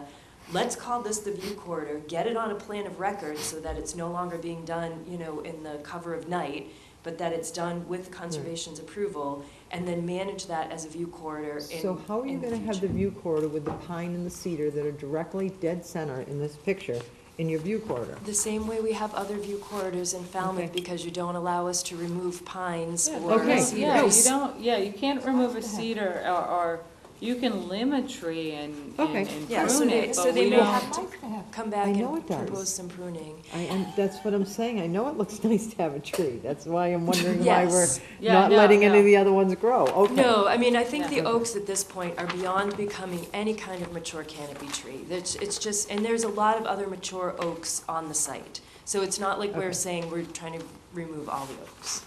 And then last thing in that picture, I think it's on the one that has the cedar and the pine on it. Yeah. A little to the right, down on that bank, there are a lot of uncut, amazingly, Yep. trees. So they didn't have any tags or anything on them, so they're not going away, am I correct? Exactly, yes, yes. The only thing that I wanted to tag to make sure it was clear was I tagged the cedar and and all the pitch pines with green, so that it was clear that they were not going to be removed. And then the oaks we tagged with the blue, the oak stumps we tagged with. Yeah, I saw that. Yes. So, but the ones down further on the coastal bank, I think you should put the no-cut tape on those. Yes, we were only proposing to remove the ones that were tagged in blue. We didn't go further out and tag anything outside of the view corridor area. All right, the last thing, the huckleberry on the path. The path right now is only like 3 feet wide. So when you plant the huckleberry on that path, how wide is the path gonna be when they grow? The path would be maintained no wider than 4 feet as allowed under the conservation regulations. All right, somebody else can go. I'm gonna just measure this again. I didn't bring my scale in with me, I have it in the car. Courtney. No questions. Kevin. No questions. Betsy. No questions. Jamie. Steve. No questions. Thank you for taking the time to make the corrections that we requested. No, I appreciate, I really truly want to say that I appreciate the feedback that we got from the commission. I think you saw the last time I was in here, Janice and Emma, who are new designers in my office, all sat in. We did all watch the tape together from this last. Ultimately, I'm responsible for mistakes that are made, but it was a great training opportunity. So, and I'm sorry that I had to ask the commission to do that training, but I What are appreciate their names again? Thank you. Emma, Yep, and Janice. and they Mark? never want a job before the Falmouth Concom. Please, boss, no. Emma's going to be in here presenting next time. It's only 3 feet wide now. With your plants, it'll be 3 feet. 3 feet, which I think is appropriate. It's literally a beach path Well, to that- get to the dock. Yeah. Well, all right, well, that's, how big do they grow? The black huckleberry, Yes, 3 feet tall. Yeah. in 2 to 3 feet wide, 2 to 3 right? feet wide, yes. So the path is only 4 feet wide now, and then you're gonna plant one on each side. So I'm just curious how you're gonna plant them and cut them, because if you're allowed a 4-foot wide path, why are you planting them there? Because We you're gonna cut them can- down. One thing that we could do to solve this problem would be to install that single rail fence along the edge of the path so that a mower doesn't go in there. I'd be happy to include that as part of the plan, and actually I think it would look quite I would rather nice. just have you put more of the vegetation upland, up along the edge, because it's just gonna get, Managed. it's just gonna be managed, yes, thank you. So we can, I mean, I'm happy to install that single rail fence to prevent mowing or cutting of anything in there, so it completely delineates the edge of the Well, path. actually, you don't have any more room to plant anymore, so you couldn't really move those up Right. there anyway, because they're within 10 feet. Yes, we are within 10 feet. So you're, You done? We have, Mike just pointed out that we actually have, thank you, Mike, that we have 40 square feet of surplus mitigation. So we're providing 40 square feet more mitigation than is required. well, you've maximized it, that's for sure, right to the inch. So that's why I'm worried that these inches are gonna be all gone.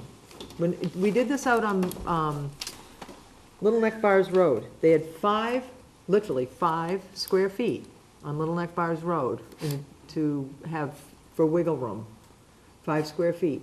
And I went out there the other day and it's mowed all underneath everything because the people can't do this. They just aren't gonna do this. I mean, it looks great on paper, but they're gonna run that mower down there and that huckleberry's gonna be dead. Put the fence? If we have the fence, Okay. it fine. delineates the, Yes. and if that, you think I think the fence would look lovely. I think the fence would look If lovely these too. people I don't, would think the fence would look lovely. I then- don't think it will be a concern, and we've used fencing to delineate the mitigation restoration areas on other properties successfully, so. Okay, All right. they're perfect. Mark. No comment. All right. I'm making a motion to close the hearing. No, 2 last things. There's no future armoring. I'm sorry. No. I'm sorry, but they just have to know that. It's an eroding coastal bank, and they can never arm it. And just make sure they remember that and put that in the order, so that when they come back, like when we had, But you don't have to say that. You can say that. We can say that in In deliberation, deliberation, because that's part of the. although it's nice of you That's part of the to, state, it's a state remind them. regulation. well, it's a good thing when they're buying a house to know that they can't revet it.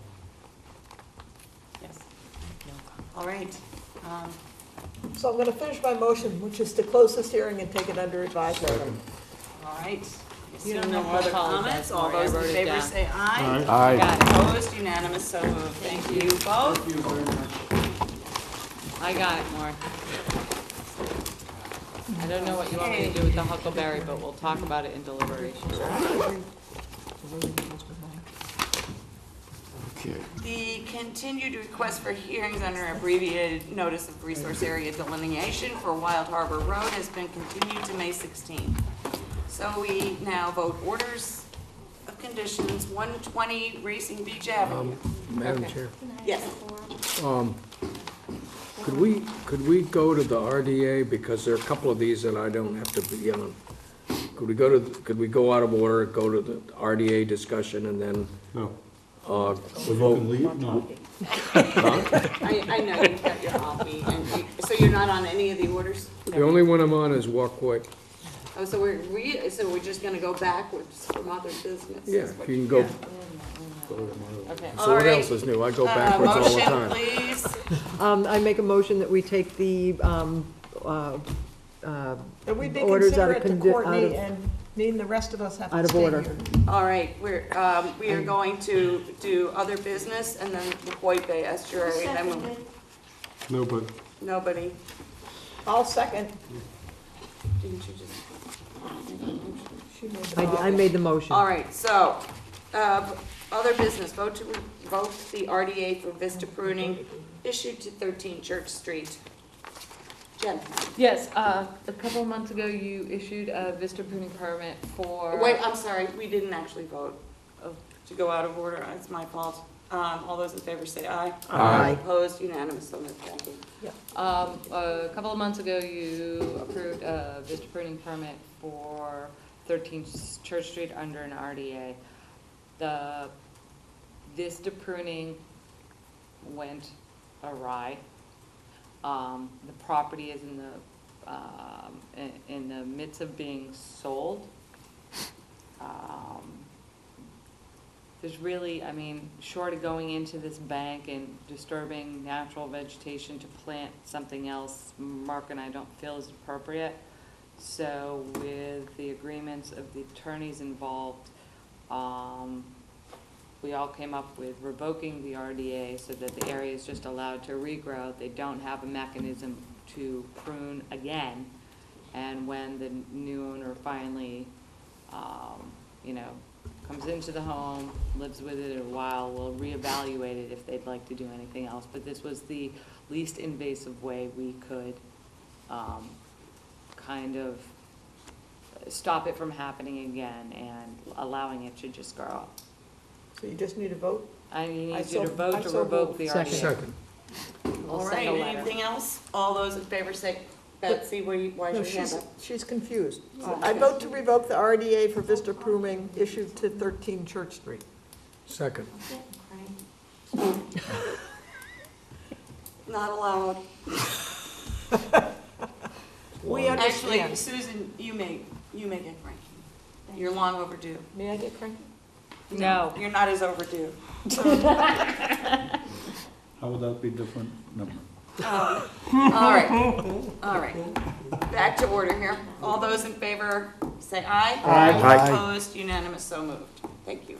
Okay, Wacoit Bay Estuary, Town of Falmouth, that's the one from tonight. We don't have to leave the room, I don't think, but You're supposed to, I never heard that. you're not supposed to influence. You could influence me, Betsy. Okay, that's fine. I don't. I have the form. Go to it. And the quorum is, I've seen people The rest of recuse us. themselves and go sit in the back of the room. I know Yeah. we're not supposed to. What the heck? I don't know about that. That's true. You can sit here or please You're yourself. not supposed to influence it in any way. This is not that kind of board that's influenced. Courtney, Maury, We're totally Jamie, independent. thank you. Steve, Kevin. Courtney, Courtney, Kevin, Maury, Steve, Jamie, got it. All right, findings, 2-year demonstration project.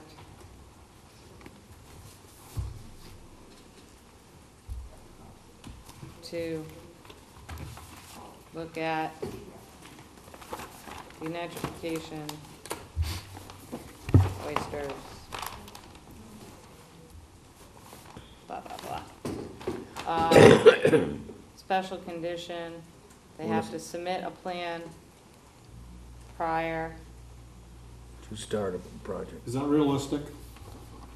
They can put the water depths they measured in their boxes Okay. and their things, so. Because I mean, they're looking I to mean, start this like right away. Yeah, they're looking to start, they'll have this order by the end of the They did week, start. if not tomorrow, so. Right. I mean, I think it's a GIS plot. They can work with Bob Shea to plot it on GIS. They can go out there with their I don't have a problem AmeriCorps with it. intern in her handheld GPS the coordinates. She was trying to download her little coordinates today. I know she worked with Chuck on Thursday, so it can be done. It might even be, they might even have some of it when they were doing the dock. Remember when they wanted a dock? NES? Webner. Webner. That was Yeah. Webner, yeah. Yeah, well, isn't that who this all is about? I mean, isn't it all over there? Yeah, we can look at Webner's plan. I mean, it just might be helpful if they can't get out there. Well, obviously, they were out there once already, they just put it on a piece of paper instead of on a plan. Yeah, so I'll just have them get waypoints with AmeriCorps. I'll talk to Do them they have the tomorrow. permit from DMF yet?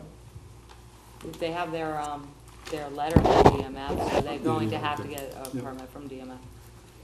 I don't know how DMF operates with these types of projects, so, No, you're right, yeah. I remember that now. They did say in their letter that they had to, where's the DMF letter? And then they have to have a hurricane removal protocol. The information has notice of tenant felons. Look at the bottom paragraph.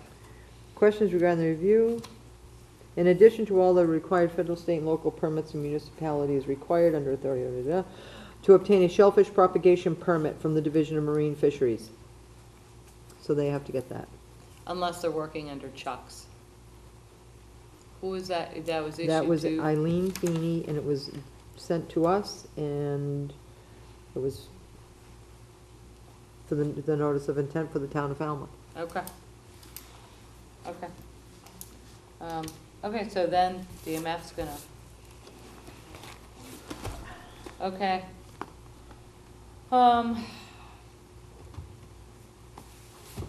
Reports? Yeah, I think we should include it in the. Yeah, it Yeah. should be.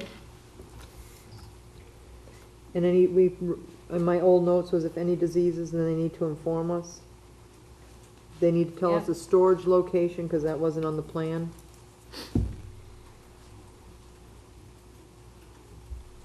They are gonna put buoys.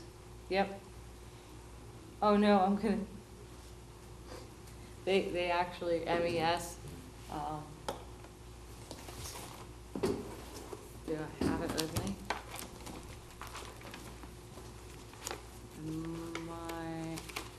I'll have to find it. I think I have it.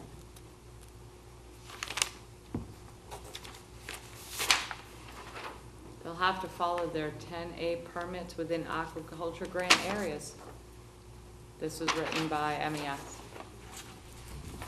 So, unless it says municipal use shall be exempt from these regulations, but, we'll have them mark it with buoys.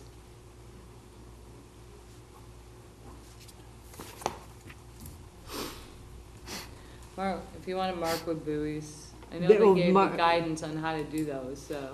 They're yellow. Chuck has them all over the place. That's what he uses, the yellow buoys for. Okay, Which means aquaculture, I guess. okay. So that, Or gas lines, yeah, that's, whatever. so that navigation-wise, people don't run over their cages, because they're gonna You almost have to be be close exposed. to, Hmm? okay. No, That's I all I get had it. on my notes. Water depth, shellfish survey, location of cages. Okay, 24 months only. yeah, 2-year permit. The area That was should all I be had. clearly And delineated, the area clearly delineated. you know, with buoys and. yeah, that, Yeah, they will. the buoys. Okay. Do we ever put anything in if there's damage? You know, like, Oh, wait, you want disease? you know, kind of like a dock thing, if there's damage, if they create damage, then they have to be removed. Mhm.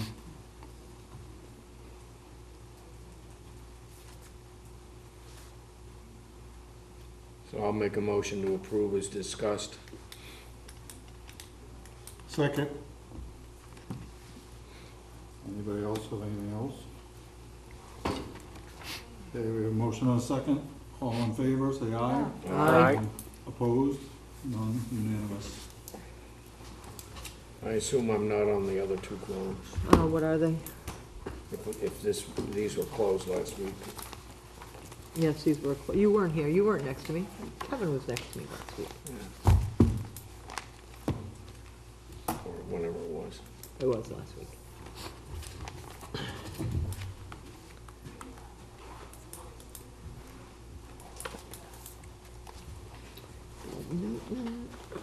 Night, Courtney. Okay? Good night, You Courtney. can go, Courtney. Thank you. Don't thank me, thank your commissioners, fellow commissioners that took everything out of order so you could sneak out of here a whole 30 seconds early. Maybe not. Everybody else. 30 seconds. Wait, You, let's not I was count gonna our say, secrets I've had it before they happen, hatch. I've been very grateful for that 30 seconds. We're gonna be done before you even get your coat on. Enjoy your hockey. Enjoy your hockey. Hopefully enjoy your Public hockey. use. Public use. They lost 4-1. Oh, they did? Yeah. Trucks for this stuff. How'd you know It that? was 3, it was 2 to, it was looking at 3 his to phone. 1 within 10 minutes. Okay. All right. Have fun. Yeah. Bye. Next, 120 Racing Beach Avenue. Oh, I thought we were going completely back. This is just the amended, the footprint's actually reduced. Right. It's just a modification of the footprint of the house. And the only thing we asked them, Scope, really. and the only thing we asked them is to make sure that the limit of work is in good shape. Yeah. Because it's been like 12 years. Modification of footprint. Poor guy, his kids have already graduated. Yep. Yep. So everyone at the table, is that right? Re-established limit of work. I can't even Is spell it? I that. have no idea. Okay. Is the quorum everyone on the table? For what, 76? I know, I was here. No, for 120. I was here. I was here. We're all on it. I'm not sure. I think you might have missed it. Yeah, I Mark, think were you so. here last week? I was here last week, yeah. Well, that's when we did it. Yeah, that is when we Yeah, did it. we did it I think last Just that one time. It didn't, it got continued, but it was not opened. Mark, you can go too. Yeah, okay, so, So I move that we adopt as discussed. Second. all those in favor Third. say aye. Aye. Opposed, unanimous, so moved. And then we have I Okay. move a 2-year extension. Oh, You that's did right. that last week. We Oh, we already last did it? week, yeah. All right. 76 Wacoit Highway. This is the Riverfront. the riverfront area, and we asked them to try moving back a little or shifting the house somehow, and they decided not to make any changes. Good. They just continue with their plan, so, so it's kind of, So I have a comment. yes, of course, go right ahead. So I asked for whatever it is, 86 or 83 or something. 93. 93 BB acres to be put in. And the reason I did, I don't know if those of you are familiar with BB acres, but there are a number of waterfront properties. There are a number of properties that have waterfront in them, that just have waterfront. That's all they have. And so they couldn't do anything if they couldn't work in that outer 100 feet. This is a property that has, more than half of the property is out of the waterfront. And so I don't see why, I'm not gonna vote for this. You mean Riverfront. Riverfront. The house should be moved out of the riverfront area, and I don't think 20 feet is gonna make any difference in terms of how much noise they hear or don't hear from Wacoit Highway, which is the reason they say that they need to have it 20 feet closer. They're 200 feet away from Walkwood Highway. Yeah, and so, that, the area behind them, something has to be done with it clearly anyway. They could regrade it, they could, there are options. They could turn this house sideways. Yes. And they would be out of it. Both of those, and, a low fence wall to deflect noise,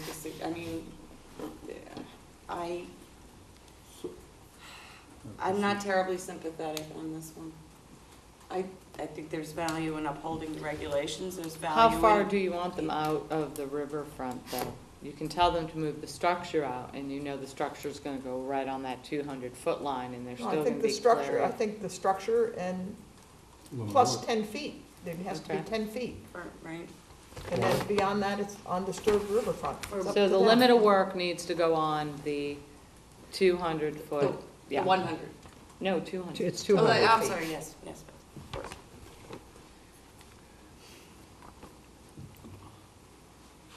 There's more than 200 feet, right? What I mean is, there's more than just the house. There was some Right. land, I don't That's know, why we're putting 20 the or 30 limit of feet. Are work we on gonna the push that two. back too? Yeah. Yeah. The total amount of, that they are beyond or in the riverfront is 30 feet. 10 of it, or 11.5, almost 12 feet is the house, and 28 feet is the lawn. Well, it's up to them to decide. I don't think it's up to us to do the Yeah, project. the limit of work has to be on the 200 I'm just foot. saying, Yeah, that's what Right. they're saying. Yeah. Or further. they can't disturb the 200 foot, Yeah. whatever they want to do behind that, they can do. They can pull the house back to here and have a nice little lawn. So this will be back here, and this will be back here. Yeah. I don't know why that would have to Is there any more discussion on this? No. So if we're voting for this, if we put a positive, I mean, the positive is for what they gave, we're voting on what they gave us. Yeah, so you would just issue, yeah, you would not vote for it. You, You would vote against it, is the point. no, We always my put a question is positive motion on the table. procedurally is, do we simply deny it as applied? Or do we approve it with the condition it's moved out of? No. If they move it outside the 200 foot, they're outside of your jurisdiction. Right. Oh, so they don't have to come back. So we They just don't need even have to come to back. Just, yeah. deny it, period? Yes. Okay, it was just a question. Yeah. Yeah, no, that was a good I was just question. thinking I mean, about I that, wasn't Jamie. even I thinking think that's that's, right. that's easiest. Well, I get you, but There's another one, too. what I was relating it to was another project that we did where they only had a 5-foot limit of work. This And we guy's over approved here. it and conditioned that they had They're on the to. river. What, You increase could, it? you could, and basically decrease the house, increase the limit of work. So that's why I was just asking that. it's really up to you. You can approve it with No, what you just conditions. said makes sense, that if they did move it out, then it's out of our jurisdiction. so Out of our it's a Yeah, non-event. so it's not worth our So time to fix basically, it for them. if we denied this, they could simply build a house, but outside of. Right. Outside the and 200 we'd never see foot. them again. Mm-hmm. Yeah. Just clarifying. Yeah, I have a feeling that was part of their. The only calculation thing anyway. in there is, I don't want to. Consequences to them are obvious and not catastrophic, Okay. as far as I can tell. The only issue I see with that is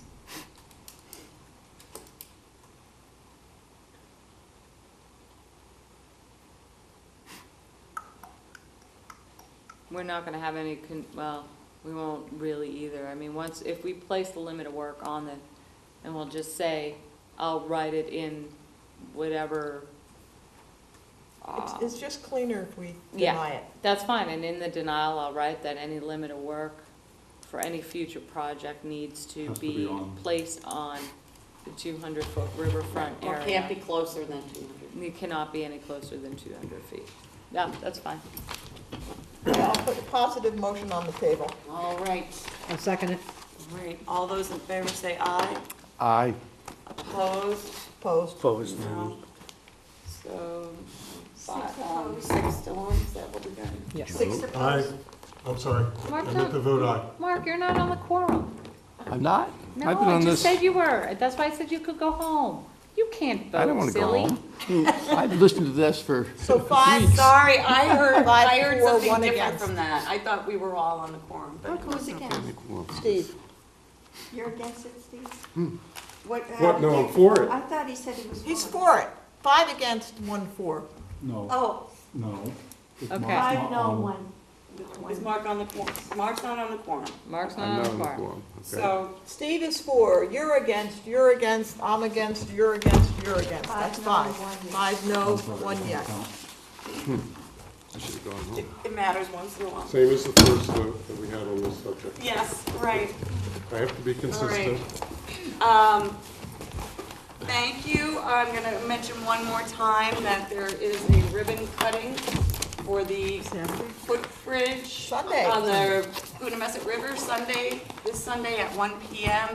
And there'll be some herring tagging demonstrations and opportunity to take a little tour with people if anyone would like. And herring orders?